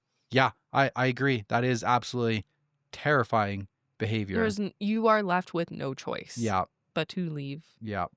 So another one, somebody says, I would flat out tell him, if you're not telling me the truth, I'm going to assume it's child porn and will act accordingly. OP replies and says, I actually did bring up CP because of how crazy this was to me. What are you hiding that is so bad that you refuse to open even if I threaten a divorce? So she did threaten divorce. I guess she did. And maybe that's when he threatened a fucking 5150. Holy hell. Oh my God. Okay, so she makes one more comment. It was under the first comment of the guy who says the power drill. And then someone says, he was acting so sketchy and frenzied that night that I think it would have been very unsafe for OP to have escalated matters by dismantling the door. She's pregnant, has a toddler, and is living with a partner who is acting extremely erratical. Who knows what he is hiding? Yeah. But she needs to play it safe. It sounds like he's now hiding whatever it was. But she could only consider a show of force if he is safely out of the house or she has other trusted people with her. OP replies and says, thank you for this. After he made the 5150 comment, this is how I felt. I also didn't want to wake up my toddler. Yeah, because he's crazy. Right? Like, you don't want to poke the bear. Bro, you make a 5150 comment at me? That's it. We're done. Yeah. You threaten a psychiatric hold on me? That's crazy, crazy behavior. Oh my gosh. Bro. That's what brutal. if he had like a living body in there? Who was actively rotting? No. Living. Like he kidnapped someone? Yes. What if, yeah. Like. What if he left the door to a secret dungeon underneath the house open and then he needed time to like hide the door? I want to know what was behind that door. What do you think that there's now the garage door is locked to her? There's a new place in the house that she's not allowed into. Something. Or he bought a storage container. All right, back over to you. I told on my mom's married boyfriend and ruined my life. My mother started having an affair with a married man, Bruce, over 10 years ago. My dad left her over it, but she stayed with Bruce with the promise of him divorcing his wife soon. Spoiler alert, it never happened. After 10 plus years of knowing my mother was the other woman, and after stalking Bruce's wife's socials, I couldn't take it anymore. He's a creepy man that no one in my family can stand, including my 3 other siblings. We've been tasked all these years to keep her dirty secret and treat Bruce as if he's not an adulterer.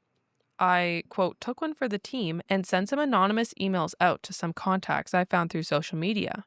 Bruce's wife responded to me and asked to speak as she had no idea of this going on, which I highly suspected despite Bruce's lies all these years. So I sat down and phoned her. We talked for about 3 hours. She's a nice woman who is nothing but kind to me. She's been married to Bruce for 30 years and had no idea he had a double life. His job allows him to travel frequently. I answered all of her questions. During this convo, though, I knew my relationship with my mother was over. I knew the details would get back to her and would pinpoint to me. Bruce's wife thanked me over and over and shared she would be divorcing Bruce once she got her finances in order. It was a very emotional conversation, and I'll never forget the sound of her cries as I told her all the details. The next day, I was completely cut off from my mother. I had no way of contacting her, and shortly after that, the harassment of members of my family came flooding in. Messages of disgust towards me and support towards my mother. Everyone turned on me and will no longer speak to me. I can't imagine she's telling them the truth of what I did. I told her married boyfriend. I'm shocked my family has given her side and abandoned me. Sometimes regret washes over me, but in the end, all I did was speed up the inevitable. And I did it for my siblings who couldn't stand his presence anymore. I thought I would get rid of him, but it backfired. Not only are Bruce and my mother getting married, my siblings chose her side and have cut me off. This weighs heavy on my chest. It did for the last 10 years, and now because of what I did, it will continue. Thanks for reading and letting me get it out. You think you're being a good person? Jesus. I like, okay, I got why you did it, and I'm all here for it. But the part where she says, I did it for my siblings, and then my siblings chose my mom. So you didn't do it for your siblings. You did it for you. If your siblings. Why are you saying you did it for your siblings? Like, what gave you that inkling? Did they say thank you? Did they say that they wanted it to end or something? Like, yeah. Did they say, I wish I could do it, I just don't have the nerve to? Yeah. And then they chose your mom anyway, so. Yeah. And now she just made it permanent. Like, what else could you have done, though? So a comment says, wait, why is she mad? If he didn't tell on the adulterer, he would still be married and wouldn't be marrying your mom. Shouldn't she be thanking you? Unless he never intended to marry your mom and even she knows this. LOL. Yep. Another comment replies, I'm willing to bet mom is pissed because Bruce stands to lose a lot of assets and will possibly have to pay alimony. Hard to say for sure since we don't know the details of Bruce's marriage, but money is the only thing I can imagine being the reason he didn't leave his wife earlier and why mom would be so mad. I'm no legal expert, but this is my best guess. Yeah. OP replied and said, bingo. Yeah, that makes a lot of sense, I guess. Yeah. So there's an edit that says, thank you all for the supportive comments. I have a few people in my corner rooting for me, but these comments have been comforting and therapeutic. The number of family that turned on me, I truly started to worry I was the problem and made a mistake. To answer some questions, money is a huge factor in all of this, which is why my mother and siblings are so angry and not thanking me.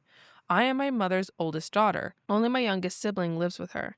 We are all adults. I have 2 young children. My mother is thrown to the curb for Bruce. They will never know who she is. I am in contact with the wife. She is a lovely woman who is aware of how this all unfolded and has been so kind to me. I like to think in another life we would have been friends. I've spent a lot of time putting together proof for her so she can get what she deserves out of the divorce. Keeping in touch with the wife angered Bruce and my mother so much so that they told my family I was harassing the wife. That fueled the fire more for my family to hate me. To the few that have commented I should have minded my own business, I wish this was never my business. What a laugh. Right? So true. Yeah, yeah, so true. So there's an update that comes 14 and a half months later. Big jump. It has been 18 months since I blew my family life up by tattling on my mother for being the other woman for 12 plus years. 18 months of a smear campaign against me that has turned all of my family except one sister and close family friends against me. Even my grandparents who basically raised me. Bruce's wife and I still keep in touch every few months. She has gone through way worse than I have. Her life was a lie and she struggles daily to comprehend everything that has happened. I feel so much shame that my mother is half responsible for this woman's heartbreak. She still has been nothing but kind to me. The big question that remained unanswered for 18 months. Why did my family alienate me? What lie did my mother and Bruce tell that made them not even give me a chance to speak? The truth is that I told my mom's married boyfriend and blew up their vacation mode relationship, but we all know that couldn't have been what she was telling people. Every night I would lay awake wondering what it was that was said about me, and I finally got the answer a year and a half later. My mother told everyone that I was a drug addict, that I was affected cognitively from drug use. None of you know me, but I am not a drug addict. My family believed that lie without question because who would lie on their own child like that? She had to say a lie so far from the truth that no one would question her. So there it is. The damage is done from all ends. My family thinks I'm a drug addict, and I'll never forgive my family for believing that and turning on me. I pled with so many of them. I sent them the entire story from start to finish, and no one broke and came to my side. I will never forgive my mother. So much has happened these past 18 months, and it's all her fault. She almost broke me, but thankfully, I have an amazing family of my own I created, a husband and 2 daughters, and amazing in laws. My sister and I have never been closer. We are healing together. The only thing I wish now is for my mother to stop smearing me. My husband deployed for 6 months, and she actively lied on me to people that would come and help me during the time to try to isolate me further. There is no limit to her mental torment. My mother will always be my biggest bully. Going no contact with a narcissist parent is so hard. Don't let any old hag out there tell you it's their first time living too. It's your parents at the end of the day. I am her child. She chose an ugly, balding man over me and 2 amazing granddaughters. Will always be her loss. Thanks again for letting me get it off my chest. That saying, it's their first time living too, it's your parents at the end of the day, that does not apply here. That applies for other things. Like, yes, they get a pass because, maybe they got upset with you for spilling a Cheerio on the floor. Like, something like that. But this is not. Like, too bad, so fucking sad. You're a shit person. You're getting no sympathy from me for your first time living. Goodbye. You really love Cheerios, eh? I don't know why the Cheerios keep coming. You know what it is? Last year around this time we had pumpkin spice Cheerios, and I've been looking for them and I can't find them. They don't have them out west. Oh, okay. Madison would give Andrew Cheerios, and it Yeah. would distract him while waiting for his real food. Yeah. Just sitting in the chair. That's fine. Man, that's rough. That's rough. That's wow. My daughter's a drug addict. Why would the family, like, okay, obviously she said that to kind of like void everything that she's saying. Like, she's saying like she can't be trusted. She's a druggie. She, whatever, she's making it up. But the family to cut her off when like OP is like reaching out rather than like helping her. If she was a drug addict, right? You're not even gonna try to help her. What a family. Ew. I'd be like, it's really tough, and I have a limited family, so my opinions is always like I'd be happy to be gone. I'd be happy not to have those people in my life anymore. But that's rough. It's rough and tough. Yeah. Rough and tough and tumbled. I honestly think she made the right decision because I think like, her you life don't even want these people in your life. Yeah, like it's gonna be smoother now. They don't care about you, so why do you care that they're not in your life? Like you said, you've created a new, better family on your all by yourself. Like you're a chosen family. Yep. So good riddance. Good riddance. All right. All right, back to me. Yes. This one's coming from r/relationship advice, posted 5 days ago. I went from loving my wife to hating her in an hour, and I don't know how to keep living like this. I, 38 male, married to my wife, 32 female, since 2017, came home from work today in a good mood. I was happy, enjoying time with my wife and our son, but within an hour, I felt like I hated my wife and wanted to leave her. Here's what happened. I was frying some potato chips. She told me to only cook a small amount. After one batch of 10 to 15 chips, I decided to cook more while the oil was hot instead of waiting to do another batch later. She came over, grabbed the bag out of my hand, and started raising her voice at me to stop. I asked her why she had to react that way over something so small, but she just kept repeating that I should try the first batch before making more. I felt like I wanted to throw the chips out, just out of frustration. Our son even got in between us and said, "Stop, stop," which broke my heart. At that moment, all the old feelings of hate, resentment, and wanting to leave came flooding back.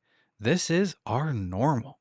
Fights over small things, her controlling behavior, her raising her voice, me feeling disrespected and trapped. We've had many conversations afterwards where she promises to change. She never does. I love my son and I want peace in my life, but with her, I just can't find it. I felt this way even before marriage, but I stayed, hoping things would change. Now, 8 years later, it's the same. Honestly, I believe it will only get worse in the next 5 to 10 years. I don't know if I should keep hoping, accepting this is my life, or finally take steps to leave. I want a relaxed, happy relationship, but I don't think I'll ever have that with her. Has anyone else been in a similar situation? How do you decide whether to stay or leave? Like a seemingly small issue like this, like you're just frying some potatoes and this is going to end your marriage. Like, On the outside, it's like, okay, this was like a small thing, but it's the straw that broke the camel's back. It's the straw. He's been enduring this for many years, and I guess he's asking for a similar situation. I don't really have one, but how do you choose whether to stay or leave? Like, I think you know the answer. I think, like, if you're considering divorce, like, if you are this fed up that you're coming onto Reddit asking for people's opinions if you should leave your wife, I think you should leave your wife. Yeah. Like, if you can do that, like, if you're even considering it, just do it. Nobody else can say you're overreacting or underreacting. This is your life. You're living through it. Like, no one else is like going through that emotional manipulation or just like roller coaster. So I would say like, get the divorce papers out. Give her the D. Give her the D. Not the good Not in one. the good one. Not in the good way. So I find it interesting where he says, I felt this way even before marriage, but I stayed, hoping things would change. Yeah. I don't recommend that. Yeah. No, like it's the marriage is not the fix. It's not gonna. Yeah, exactly. It's not gonna fix you. It's not the like, solution, Belly. It's like when kids. It's not the solution, Belly. It's like when people have kids because their marriage. They hope it would bring them closer. Yeah. That's not gonna work. It's the opposite effect. Yes. Strains No, it. you need to get your shit together before you create these big milestone events that are like hard to undo after. So the best comment says, as a child of parents where father could start a fight over nothing, but they kept staying with each other thinking it's better for the kids. All I wanted was for them to part ways since a very young age. So do not stay there for your son. Your fights may damage him more than your separation. Yes. So true. Bro, I remember when I was like 11 or something, I wish my parents would get divorced. Yeah. And then they did when we all moved out of the house. I think you are being a little bit, like, you think you're being selfless, but you're not. Like, you're doing more harm than good. It's tough. You can never know the correct answer, right? Like, divorced kids get fucked up. People with their parents stayed together and always fighting. They got fucked up. Everybody's got emotional baggage. That is true. Hard to know what the right answer is for staying together or not staying together. I do find it interesting, though, where it says, this is our normal. Fights over small things. Her controlling behavior, her raising her voice, me feeling disrespectful and trapped. We've had so many conversations afterwards where she promises she'll change and she never does. So if that was the case, you would think that the conversation after this would be like him saying, babe, you promised me you wouldn't do this. Mm-hmm. Why are you getting mad over the chips? Like, do you have that breakdown conversation where like you go over like, what happened here? What happened there? Like, you know, we've had those conversations where we get in a fight and then when we're talking, we're communicating, we're like, okay, well, this is what happened and this is why I reacted this way. And when you said this, this is how I felt in that moment. And then when I said this, that's how you felt in that moment. Mm-hmm. And we have an engaging, communicative back and forth about what that situation was, why our emotions went the way that they were, why we said the words that we said, why we felt the way that we felt. And we have been able to like course correct and we make improvements on said things. Mm-hmm. So I would just like, are the questions they're having over like these normal fights, are you having that that deep dive kind of analytical approach to like, hey, what went wrong here? Why did we both feel slighted? Why did we both feel upset? Yeah. Or is it getting swept under the rug?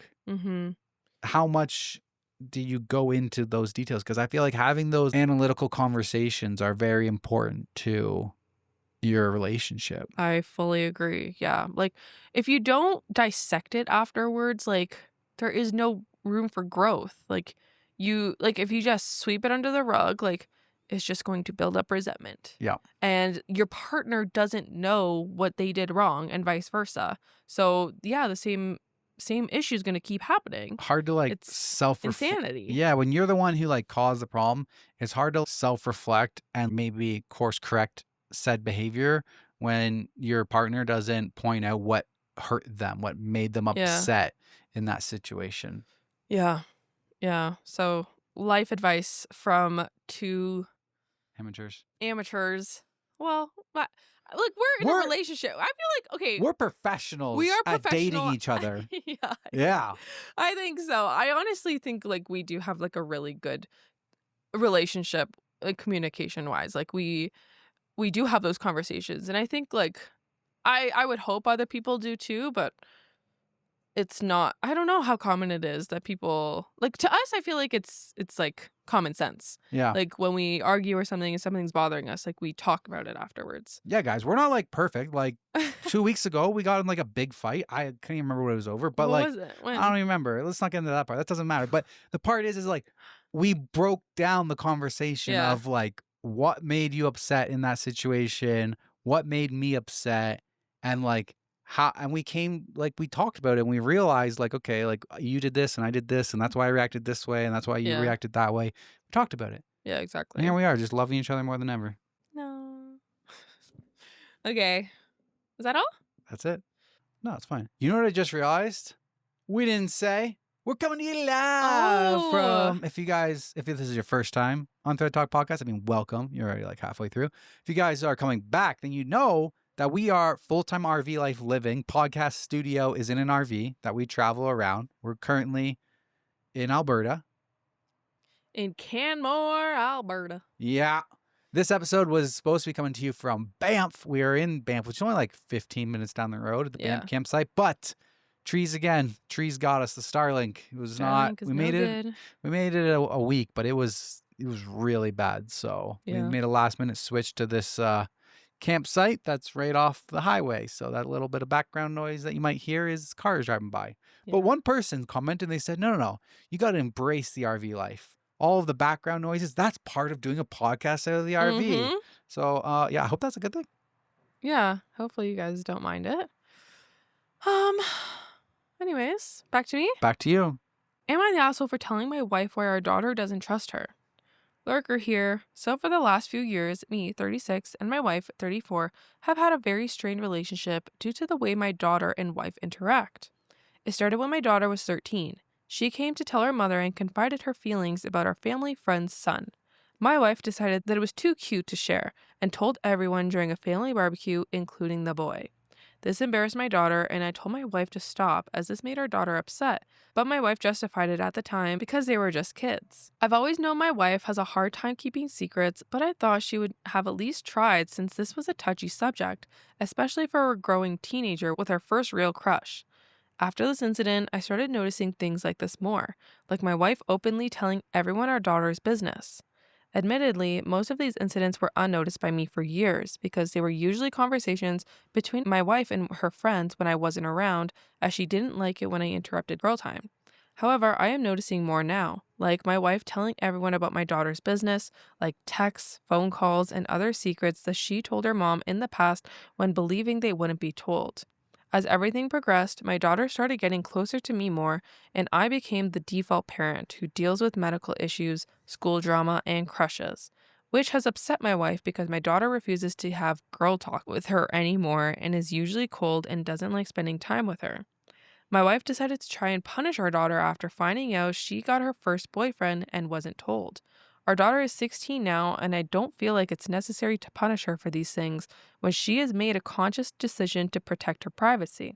I know she still loves her mom, but I understand not sharing these things. She doesn't want to get spread or blown out of proportion. I came home to my wife yelling at our daughter and demanding her phone, her laptop, etc.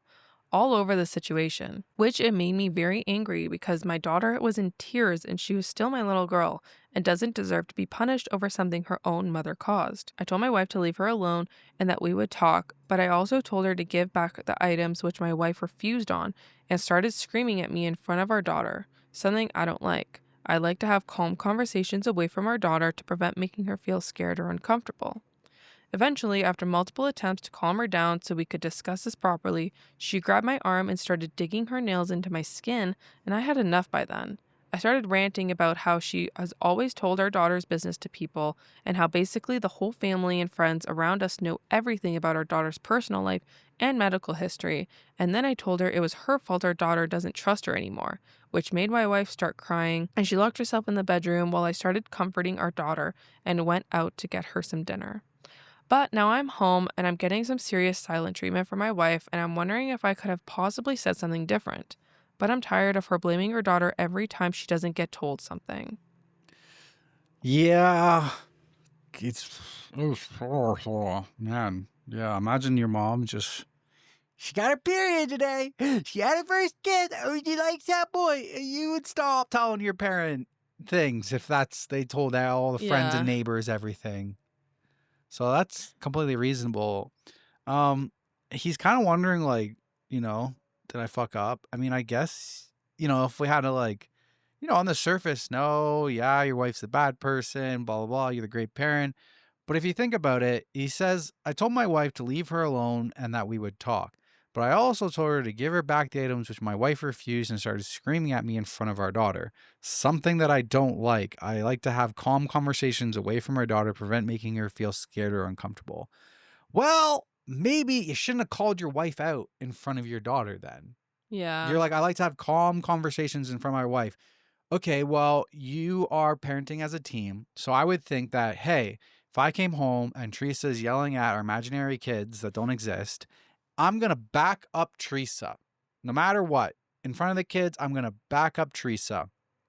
And then after the kid, even if I don't agree with Teresa taking away the phone and the laptop and stuff, then after the kid goes to the room, then I'm going to have a conversation with Teresa about parenting and our parenting styles and how, hey, I don't think we're right here. I think, why are we like this? Okay. And then have a calm conversation. Like, you realize, like, she didn't want to tell you because you tell everybody her information and she just wants to hide her privacy.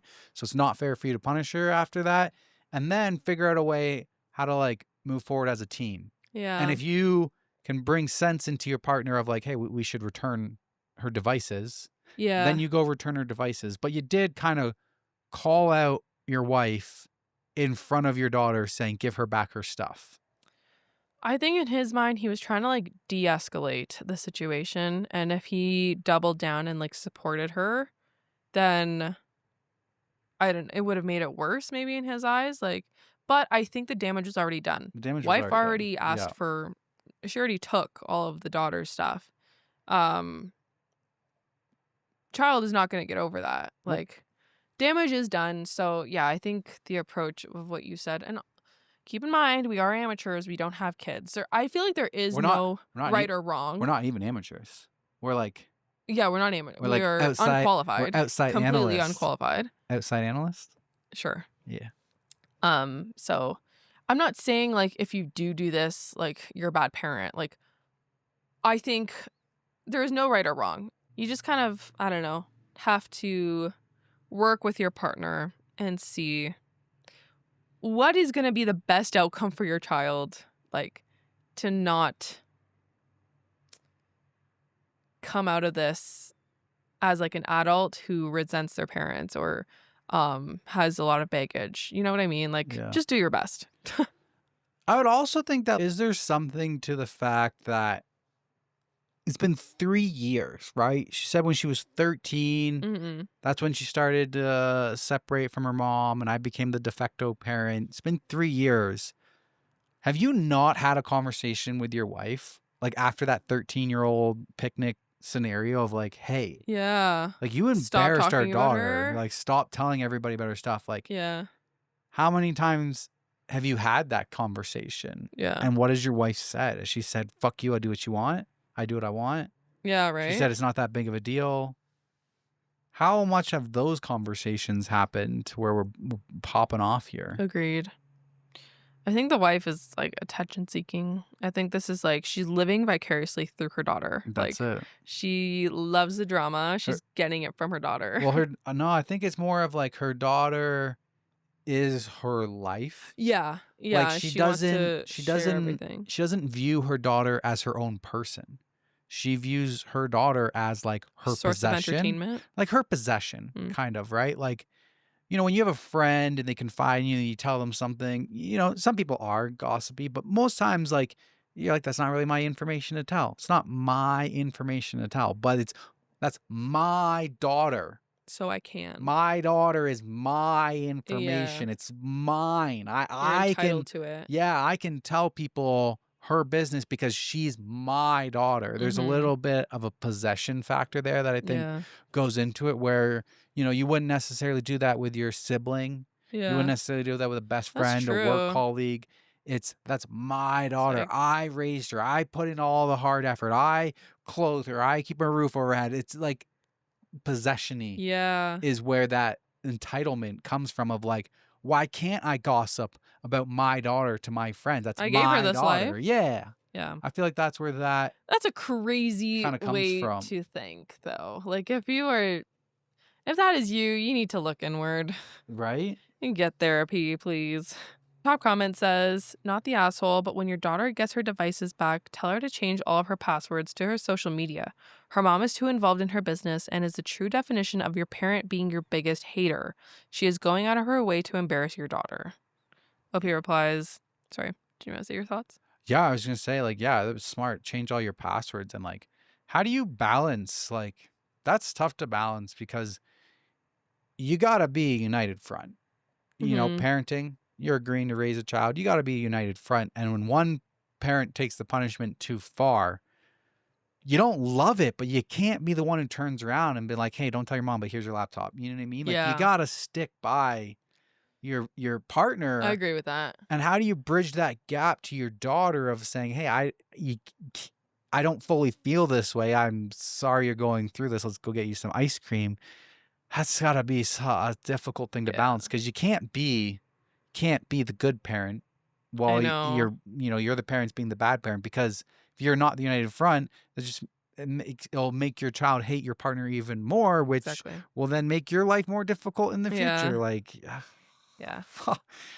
Being a parent sounds hard. sounds like a lot of work. Good luck to my sister. OP replied to that comment says, don't worry, I got her devices back immediately after the fight because I refused to punish my daughter for having a life outside of family. I will tell her to change her passwords though.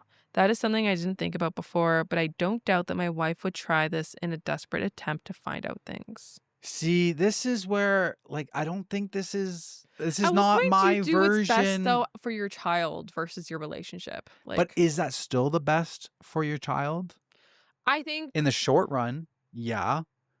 But I think having the communication with your parent, because what's going to happen when he's not home again? that's what I mean. He Like, didn't solve anything. He didn't get to the root of the problem with his wife. A conversation should have been had with his wife, and his wife should have been the one giving the laptop back and apologizing. yeah. But she doesn't feel the need to because she's in possession mode. Then I think that that's a relationship issue. Yeah. Like, that is something. I don't get how you could stay in the relationship with your Yeah. wife of just undercutting her, undermining her, Yeah. being like taking the laptop and giving it back to your daughter and be like, yeah, your wife shouldn't have done that. That is like boggling my mind, because I'm like, that's the opposite of united front. That's just showing your child that you're two different parents. That's only going to make her resent her mom more. Like, Yeah. best case scenario, the mom needs to give it back and be like, I'm sorry I overreacted. I'm hurt because of this. And maybe they can have a heart to heart of like, hey, yeah, I didn't want to tell you because every time I tell you, you tell people my business and I just want my privacy. Mm-hmm. Yeah, I don't know. There's an edit that says, I've read many comments talking about my wife. I am seriously taking this all in. I don't really want my daughter to think this is okay for her future husband to treat her this way. So I'm requesting my wife attends therapy by herself before she can join me and my daughter in family therapy, because I am not putting my daughter in a situation where her mother will probably use the therapy sessions to punish her, which people have mentioned. If she refuses, I will look into separation because I have realized my daughter needs her dad to keep her safe, and she won't be safe if her mother is acting this way and normalizing this behavior. I am scared for my future, honestly, but I am so hopeful that I can show my daughter she is loved and safe. I will be sending my daughter to stay with her aunt for the rest of the week while I have this conversation, because I am not taking any chances that she'll have to listen to an argument between me and my wife. That's what I'm saying. Yeah, like, honestly, I think, like, if it's coming to, like your thoughts of divorce, and you are like, okay, do I choose my wife or do I choose my daughter, or my kid? I think you have to choose your kid. If you're already leaning in that trajectory, like I think so. I think you have to choose your kids. So I don't fault him for like giving back. But this is what I mean, where it's like you're trying to like teach your daughter like that's not the relationship that you want to be in the future, and being a divided mom and dad like that, and you stay together. If they You stay you would be together, teaching your kid. yes, but I That's think what if it's like relationships going are. towards divorce, No, you like need to divorce. yeah, Yeah. yeah, tough. This is a tough balance. I'm boggled. Yeah. Alrighty, back to you. All right, so this is gonna be my last one. So we're a little bit off theme here. Someone posted in the r/ThreadTalk podcast subreddit, Maleficent Pen 5328. Thank you for posting this, but just said blind react to this one. So I hope you're not leading me astray. It's a video. Yeah, but then you click on it, it goes to the link. Oh, okay. So here we go. This one was posted 1 year ago from AITAH. Am I the asshole for exposing my husband's affair with his girl best friend at a family barbecue after his father told me to get over it? Goodbye, father. I, 29 female, have been married to my husband, 31 male, for 5 years. We had a good relationship overall, but there's always been one issue. His girl best friend, Megan, 30 female. She's been in his life since childhood, and I've always felt a bit uneasy about their closeness. I trust my husband and try to be cool with it. Megan is always around. She is at our house constantly. They text all the time, and she even comes on family vacations with us. Every time I brought up how their relationship made me uncomfortable, my husband would brush it off, saying she's practically a sister and that I was overreacting. To make matters more complicated, my mother-in-law, 58 female, is amazing. She's always had my back and has told me multiple times that if Megan made me uncomfortable, I should try to talk to my husband about setting boundaries. On the other hand, my father-in-law, 60 male, has a very different attitude. He adores Megan and has always said that she's part of the family and that I need to just deal with it. He thinks my discomfort with their friendship is just jealousy. Fast forward to 2 months ago, my husband started acting distant, coming home late, being secretive with his phone, and just off. I had a gut feeling something was wrong, so one night I went through his phone while he was in the shower. That's when I found out he and Megan had been having an affair for months. I was crushed. I confronted him, and he admitted everything. He swore it was a mistake. He said he loved me, begged me not to leave him. I didn't know what to do, so I stayed quiet for a bit, trying to process everything. A couple of weeks later, my in-laws hosted a big family barbecue. I was still reeling from the affair, but my husband convinced me to come, saying we needed to keep up appearances while we worked things out. I went, but I was a wreck inside, especially knowing Megan would be there. Sure enough, Megan shows up like nothing had happened, acting all friendly with everyone, including me. I was boiling inside, but I kept it together. Then, during dinner, my father-in-law made some offhand comments about how Megan would always be part of the family and that I needed to get over my insecurities. He said this in front of everyone. That was my breaking point. Oh my God. I stood up, looked at him and said, "You know what? I would get over it if she wasn't sleeping with my husband." The entire table went silent. Megan's face turned white, and my husband tried to calm me down, but I wasn't having it. I told everyone exactly what had been going on, the sneaking around, the lies, the betrayal. My mother-in-law was furious, but not at me. She laid into my husband and Megan, saying they've destroyed our marriage and disrespected me. My father-in-law, though, had the audacity to say that I was overreacting and that affairs happen, but I shouldn't have aired it out in front of the family. He even defended Megan, saying she made a mistake and we should all move on. I left the barbecue and have been staying with my mom ever since. My husband keeps begging me to come home, and my mother-in-law has been supportive, but father-in-law is telling the whole family that I'm the one causing drama and blowing things out of proportion. Am I the asshole for exposing the affair in front of everyone at the barbecue? Should I have kept it private, or was I the right to call them out after everything? I'm so mad. Fuck that guy. What the fuck is his problem? He's a cheating bastard too. Yep. 100% he's cheating. Oh my God. Bro, I would have been more mad at the father-in-law, honestly, in this situation. I am more mad at the father-in-law in this situation. You're a piece of shit. And where did your husband learn it from? Your dad. Yep. Goodbye. No, absolutely not. You're not overreacting. You I think, handled this perfectly. Perfect amount of petty. Chef's kiss to you. I love that you aired out his dirty laundry. Right?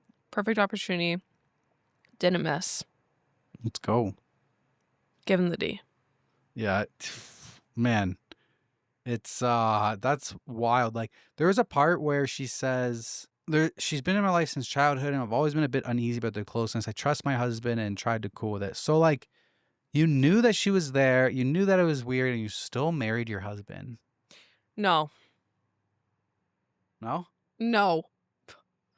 I don't think we should be blaming her for that. Her husband's fucking like How many people come on here and say that they have like a girl best friend or whatever, and then like it's not actually nobody. like, It's not actually anything. yeah. Nobody comes on here and says, No. I have an opposite sex best friend from childhood and nothing has ever happened. All the drama is around those people. Well, I don't know. I've gotten comments. We've gotten comments that have said like, I have a like opposite sex best friend. Are you saying like opposite sex can't be friends or whatever? This comment I'm saying that, but other people obviously have platonic relationships. They're lying. Do I believe you? They're lying. Liars. Do I believe you? I don't know, but liars. I'm not gonna blame her for still marrying him. All right, so there's a Sorry, if you had a girl best friend, I would be pissed. I don't know if I wouldn't marry you for that reason. Like I would think that I could trust you. I guarantee you, if you've had a guy best friend that is every single time I come over to family dinner and he's there because he's your best friend, family childhood friend, and he's always freaking there. Like if it's Elio and Elio's not there for lunch and Elio's just always freaking there and he's going on like vacations with us and stuff like that, fuck no, I'm out. There's no way. No way. I'm done. Okay. I'm trying to like temper my crazy right now, but bro, even if you had a girl best friend that was just always there in the same instance, I'm done. I'm out. I'm your best friend. What the heck? It's me. I'm the one. Okay, well, I mean, yeah. I guess I feel that way too. But yeah, I don't know if I blame her for marrying him. Yeah. I don't know. All right, so it gets into it a little bit more. This is an edit. Edit 1. Based on what you guys are saying, I and mother-in-law are very close, and should I show her what you guys are saying about father-in-law possibly cheating and see if she wants to look into that?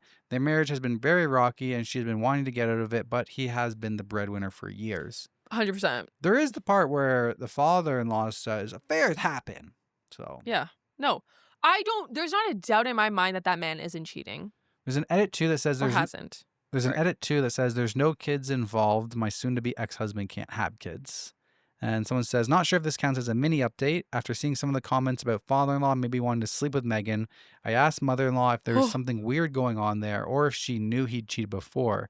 They've been married for a long time and he's cheated 10 times. What the? One that you guys might find important is he slept with Megan's mother.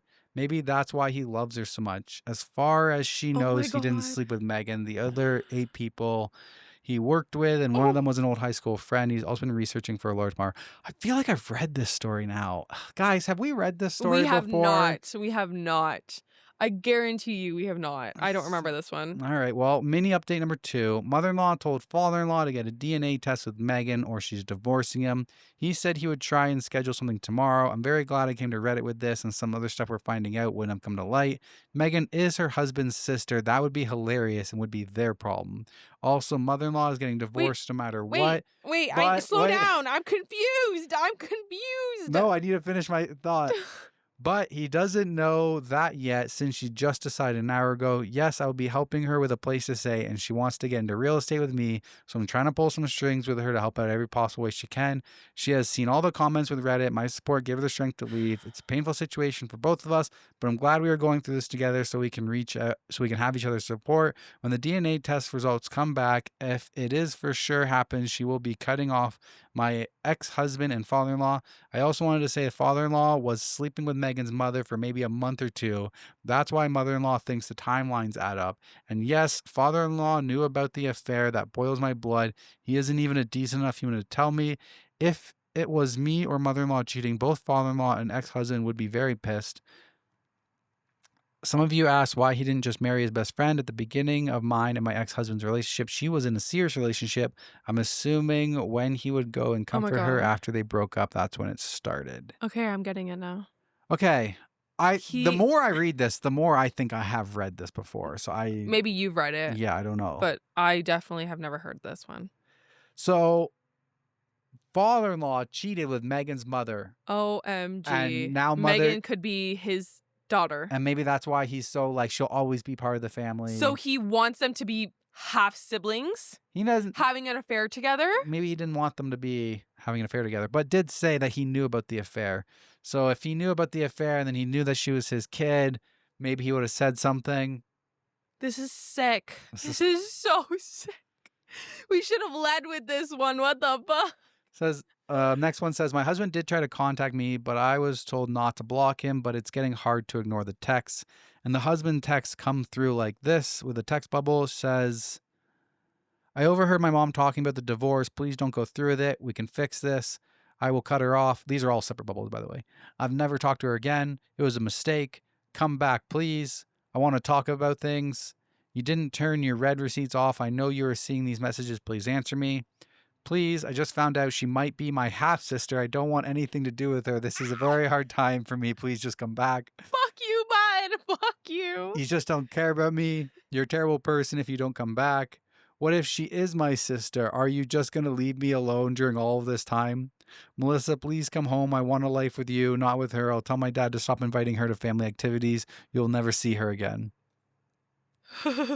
So that's what he was texting. And then it says, Megan contacted me. Text messages from Megan say, you're a bitch. OP replies and says, who's this?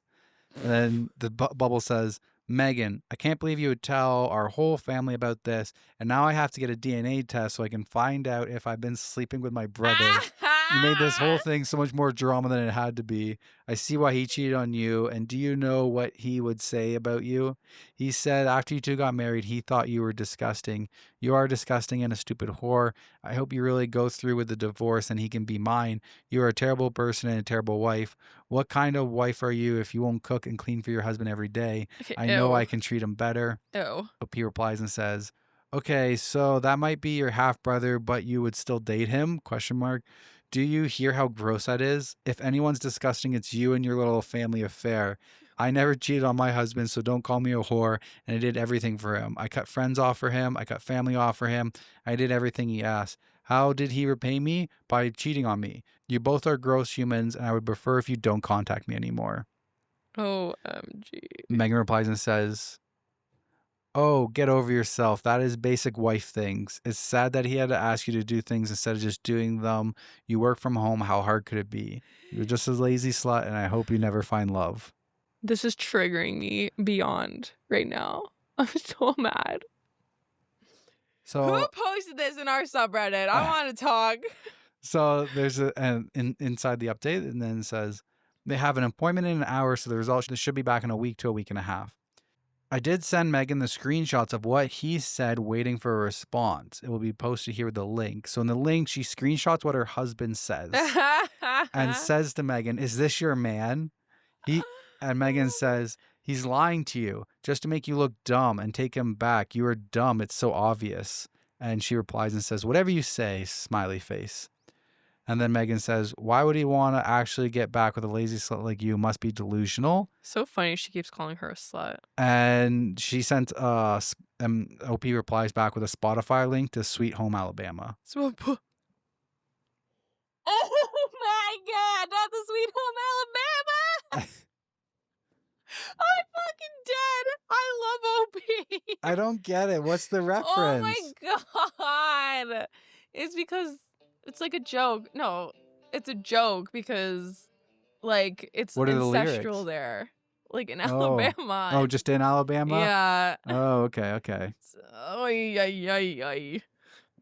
I'm grateful for all the support I've received. If I could, I would reply to the messages and comments. I'm also very thankful to the people on TikTok who have shared my story. I've seen 2 people so far, and if you see any more, please let me know. Several people have asked whether they resemble each other. While there are some similarities, it's important to note that many people share features like brown hair and blue eyes, making it hard to say they look alike. For those curious, we don't live in Alabama. We reside in Rhode Island. Oh, that's funny. So there's another post on like in-laws history. So if you guys want to read that, it's linked down below. I don't want to get too much into it, but there is an update. They are half sibling. Holy fuck. And in the post I linked, my mother-in-law messaged me about it. I'm unsure whether I should be happy that they are siblings and are experiencing pain similar to what they put me through, or if I should be sad because I literally got cheated on with his half Oh my sister. god. My father-in-law claims that he had no idea, and my mother-in-law is waiting for a reply from Megan's mom. Megan is crushed that they can't get married, and my soon-to-be ex-husband is disgusted. According to Megan, they made a mutual decision to remain together despite any challenges they might face. On a different note, my ex-husband has been reaching out to me frequently, expressing his desire to rekindle our relationship and suggesting that we should get back together. And there's a text bubble, I guess with the mom. It says, the doctors emailed me with the results. Father-in-law is Megan's father. I have no idea how to handle this. I'm starting to think he knew all along and has kept this huge secret from me for a long time. I can't wait for this divorce to be finalized. This situation is absolutely disgusting. My son is no longer a son to me. How could he ruin his marriage with his sister? Well, how dare he put you through all this pain? Now I have to inform Megan's mom about this, assuming she doesn't already know. Well, to be fair, he didn't know. He didn't know she was a sister. He's still a piece of shit for cheating and everything like that. But he wasn't like, getting his rocks off because she's his sister. He had no fucking idea. So I can't put that blame on him. Yeah. That's, oh my god. No, but this is like the sweetest form of karma. I think universe. This has gone past like sweetest form. This is just fucked. It's really fucked. I can't say this is like sweetest form because this is just so fucked. Okay. It's really fucked. Tiny update. I recently discovered that my husband was not the only man in Megan's life. It turns out she is pregnant with another man's child. Goodbye. My soon-to-be ex is adamant that he wants nothing to do with Megan or her baby, which complicates things even further. Now I'm faced with a difficult decision. Should I inform the wife of the other man about this situation, knowing it could have serious consequences for everyone involved? Wait, so the guy that Megan was sleeping with was also married. She loves going after married men. She loves married men. Okay, yes. Keep ruining her life. It should be your mission in life to ruin her life. Keep going. I spoke to the wife about a difficult situation where she presented an ultimatum to both Megan and her husband. She told them that Megan has to either agree to act as a surrogate and hand over the baby once it's born to the husband and his wife, or she must choose to terminate the pregnancy. If Megan doesn't comply with either of these options, the wife indicated that she would likely leave her husband. The wife reached out. What she wants? The wife reached out to me via text to reveal that Megan is seriously contemplating the idea. My soon-to-be ex-husband is firmly set against the idea of having a child and being with Megan. She believes that if she gives up the baby, he might want to rekindle their relationship. Okay, wait. In this other relationship that's going on, the wife threatened. She said, hey, I will stay with my husband if you either terminate your pregnancy or you give us the baby. Oh, Megan does want that because she doesn't want the kid. Maybe. Okay. Yep. But if you don't and you have the kid, I would divorce my husband. It's an interesting take. But that has nothing to do with Megan then. Kind of. That is interesting. That's like a weird argument. Another update. Just wanted to share a little update. He's signed the divorce papers and things are starting to fall into place. He's stopped talking to Megan, though my ex-father-in-law still chats with her occasionally. He also signed the divorce papers with my mother-in-law. It looks like we are on the path to freedom. Nice. Nice. Hello, it's been a bit. There hasn't been much of an update regarding the divorce, but I've learned that he and Megan are no longer together. His mom mentioned that he doesn't spend time with his father or Megan anymore. Good. His life is ruined now. Yeah. Yeah. Good. Yeah. Yeah.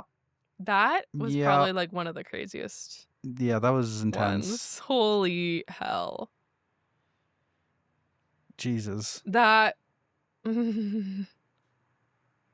crazy. All right, that's all I got. Kind of a happy ending, I guess. I guess. Yeah, a little bit. Yeah, a little bit. Satisfying. Right? Oh my god, it scared me. We're gonna get copyrighted. No. Yeah. Maybe. All right. That's it. That was a good way to end. What was a good way to end? All right. That is the end to our stories for today. Hope you all enjoyed. Yeah. This is, I think, the first episode coming out in October? Think or is it so. September 30th? I got no idea. Um, Schedules, I don't know. Actually, I think it's like September 30th or something. But for the month of October, my spooky bitches, are you ready? What's the schedule? The schedule What we got coming up? next week, we got Glitch in the Matrix, which isn't like spooky, but like when I was finding some Glitch in the Matrix stories, I was a little like creeped out. So I was like, okay, this is a good October one. It's the first one in October, so I think it fits very well. Then October 14th, we got our spooky episode. Whoa. Ooh, spooky. We're gonna obviously decorate the little nook here, the studio here, and read some spooky ass stories. So if you guys have any, actually, by the time this comes out, we probably have already filmed because we will be batching. Yep. But still send them over. Next year, we will be doing another spooky episode for sure. These are my favorites. This and the Christmas one. Oh my gosh, I look forward to these. So I'm really excited. And then, sorry, after October 21st will be our Halloween episode, which is where we read strictly Halloween stories. Not necessarily spooky, can be spooky, but they're centered around Halloween. And then October 28th, that one's still TBD. We did make a mistake though, because episode 100 is actually going to be the one coming out on October 21st. Yeah. So October 21st has to be a Halloween episode. We can't do a celebratory episode that's not Halloween on that day. So I mean, episode 101, October 28th, could be Halloween. I just don't love that. 3 days before Halloween, that could be solid. I don't like 3 days before Halloween. Like, for me, I look forward to when my podcasts have the seasonal episodes, and I want them to be released as soon as possible. Before the actual season. Well, not before Teresa's ready for a Christmas episode of something. I am. So I don't know. I just think it would be better this way. But yeah, I'm so excited for October. It's going to be a good month of episodes. Yeah. Anyways. Got any life updates? Life updates are that we are now in Canmore and it's really pretty here. We're staying at this like last minute RV place. We couldn't book in advance, but we got like a pretty prime spot. There's peak fall trees behind us. Lots of open skies for Starling. Yes, that's obviously the main pro here. And what else is new? We did a big hike. We did our biggest hike to date. Marine Lake? Moraine, same thing. Moraine Lake. We did the Sentinel Pass. Didn't even plan to. We're doing the Larch Trail. The Larch Valley Trail. Fall trees for Teresa. Yep. Then we got to the pond and they're like, yeah, if you just go up that little bit of a ridge there, you get a nice lookout. We're like, little bit. Fuck yeah, let's do it. Extra 200 meters of elevation onto our hike. It was a total of like 800 meters elevation. Almost 800 meters of elevation and like 17K? No, I lied. That one that I posted was wrong. What was it? I realized it was wrong. It had like an additional trail attached to it. Yeah, that one said 21, I think, on your post. That one said 18K. Oh. And 1,000 meters of elevation. So I was wrong there. But no, the one that we actually did was 800 meters of elevation and it was like 12K. It was the biggest one yet. I was sore. I was so sore. We were so sore. So sore by the end of it. Yeah. We got up there early too. We were there at the lake at like 7:30 at the 7:00 bus. We had to wake up at 5 lake. a.m. The lake was absolutely beautiful. Yeah, I would the sun touched it. highly recommend doing the sunrise Yeah. lake at the sunrise shuttle at Moraine Lake because it was so beautiful. And then we saw the lake afterwards, which it was still beautiful. It was like really blue, but so different compared to like the sunrise. Yeah. Would recommend. Stunning. There is a Q&A question that I have here. It says, Okay. You should watch the show. You would learn something. That's what I said. Which Quotes show? for the Chernobyl show. Oh. And then it says, in the meantime, couldn't even learn the country it was in. Because I said it was in Russia, but it was actually in Ukraine. Oh, yeah, I did see a lot of comments. But back when the incident happened, Ukraine was part of the USSR, which is like Russia. Yeah. Like the politicians, the people, everything that was handling it were Russians. It was a Russian nuclear disaster, not a Ukrainian disaster at that time period. It's in Ukraine now, but back then that was Russia, from what I understand. And if I'm still wrong, I'm sure you guys will let me know in the comments again. Yeah. Well, good. I got a life update. I got my 2 stitches taken out. Yes, you did. So now my arm is kind of like bandage free. It stays out of a bandage a lot and it just oozes all day. Very gross. It's so gross. Yeah. Just like dribbles, ooze. Dribble and oozing. What else? This is going to be like our last week of our big trip this year. No, we still have crazy drive day coming up. I don't next count that weekend. because it's not going to be We have fun. We have literally our biggest driving challenge ever. I think the longest driving hours that we have completed in a day was like 7. Yeah. I think the longest was like, I think it was 7 Yeah. hours of driving when the night before we got to Jasper, after the P-Gate incident happened. We have a 10-hour drive day next Saturday, a 10-hour drive day next Sunday, and then we have 2-hour drive days Monday night, Tuesday night, Wednesday night, and Thursday night to get to our top secret destination. I'm really dreading that, and for that reason, we will be batching episodes. We might be doing 3 episodes today. Yeah, we'll have to in see. one go, but we'll see. But it'll be worth it for you. I'm excited. Yes, for you and it's a weekend for me, and then we're Yes. staying somewhere for 4 nights for me, and then after that we have like 2-hour drives all the next week to get back home to Toronto for Thanksgiving. Yeah. So we will be home for Thanksgiving. I can't Hopefully. wait. Can't wait. If we What do you make mean? it. What do you mean? I mean, like, you know, maybe something fucking breaks on us again when we're trying to leave. I'm flying back. I'm I'm flying taking the back. cats and I'm flying back. Look at my great. Just solo that shit. I'll fix it all by myself. Don't worry. Don't worry. No, I wouldn't leave you. Yeah, right? We're a team. Yeah. We're a team. Other than that, I don't have very much. I mean, I don't think so. we're humming along with the vlogs, so check the link down below for please the do. RV vlogs. The one that I'm editing right now. fucking Fire. Banger. Fire. Teresa and I did a different tactic where we did a voiceover for the intro. It was a banger intro. So yeah, check out the RV travel vlogs. We're gaining traction. Yeah, come support us. That would be great. And also we got bonus episode. Next episode's coming out on Friday. Patreon. Gonna be a couple leftover stories from this, couple new stories. Come join our Patreon because sometimes when we did that year end, at the end of the year, we'll go through the categories and we'll pick the top best stories that happened all year long. Bunch of those were on Patreon because we had already read them because we got the good stuff for Patreon. Yeah, and for all the seasonal episode lovers, we will be doing more of those on Patreon. So yeah. if you're gonna enjoy the glitch in the Matrix, there will be more glitch in the Matrix on Patreon. If you enjoy the spooky, there'll be more spooky. Exactly. If you're new but not the newest, and you've already been through and you've binged 97 episodes of ThreadTalk, guess what? Extra 71 episodes on Patreon. Hundreds of stories, thousands, millions, billions, trillions, so many stories on Patreon. That's a little... What's the word after trillion? I don't know. Not a clue. Bet you in like 100 years, it'll be common. Yeah. Because we had millionaires. No, everybody, billionaires. Like, who wants to be a millionaire? Like the 90s, like millionaires. And inflation has been so bad. Millionaires aren't even cool anymore. Yeah. You got to be a billionaire to be cool. Yeah. Right? And then I'm sure there's a couple trillionaires who are the coolest of the cool kids. Are there? I don't know. I don't think I feel like I heard somebody was a trillionaire or something.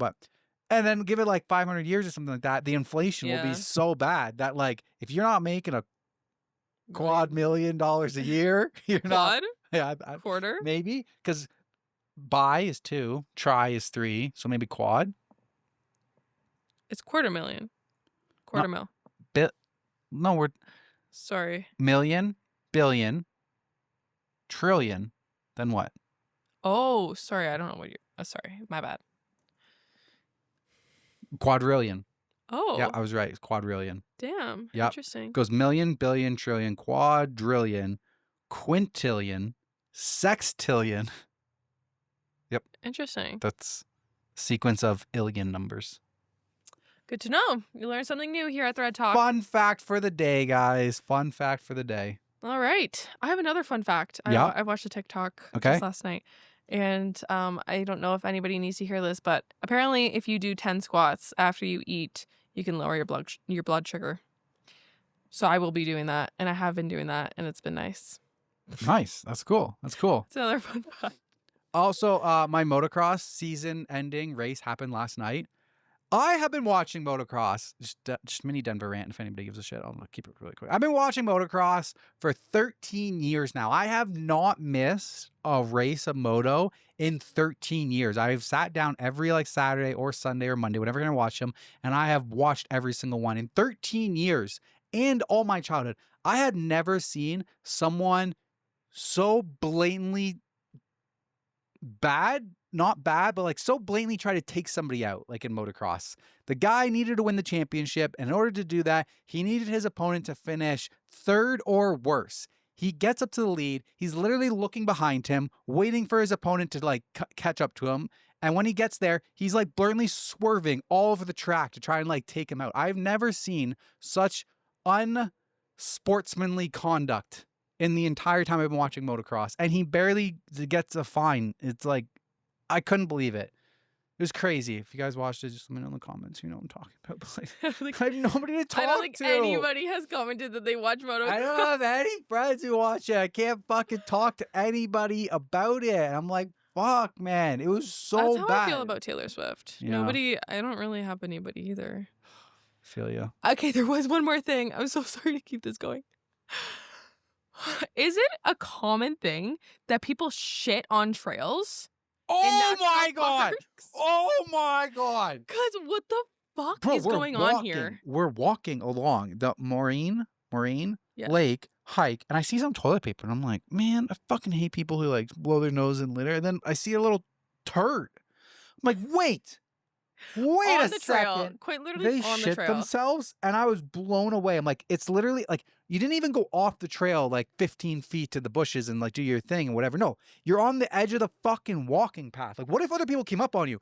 And then literally around the tiniest corner, 5 feet, 10 feet maximum, there's more fucking tissue and an even bigger shit. Poop everywhere. I swear to God, 2 people in the group were like, yeah, we need a shit. And the worst part is, it's not And their underwear.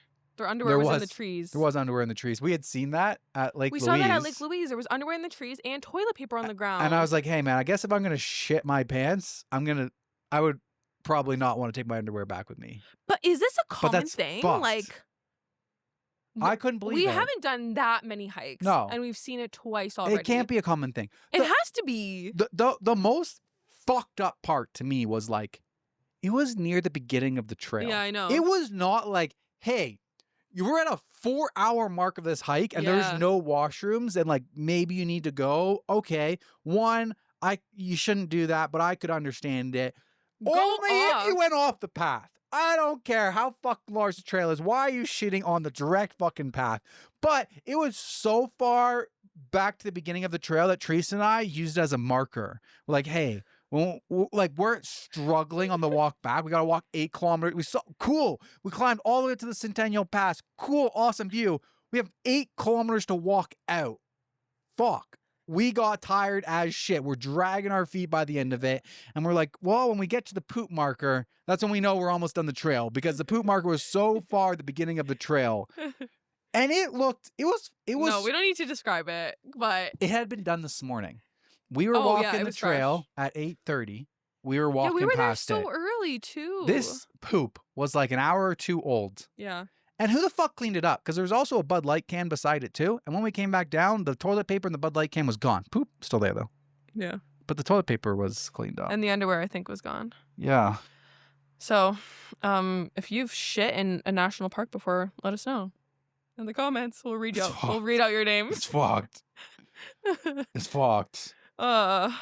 Anyways, that was my last thought. That's all. That's it. So, all right. Bonanots. We'll see you guys next week. Next Tuesday. We'll see you guys on Patreon. We'll see you in the RV Life videos on our travel account. See you everywhere. We'll see you everywhere. And I'll leave you with one thing before we go. Fun fact. Another thing. You can't sneeze with your eyes open. And with That makes sense. I bid you good luck on trying to sneeze with your eyes open. All right. Bye. Goodbye. We started doing a little small talk and eventually asked, quote, you have a... The fuck is that? Chihuahua. Oh, okay. You have a chihuahua, right? Sorry. The fuck is that? I'm like, is that chihuahua? Like, it does not look like chihuahua. Yes, it does. I guess so. Where's the W's? Chihuahua. All right. His girl best friend, Morgan, 30 female. Megan.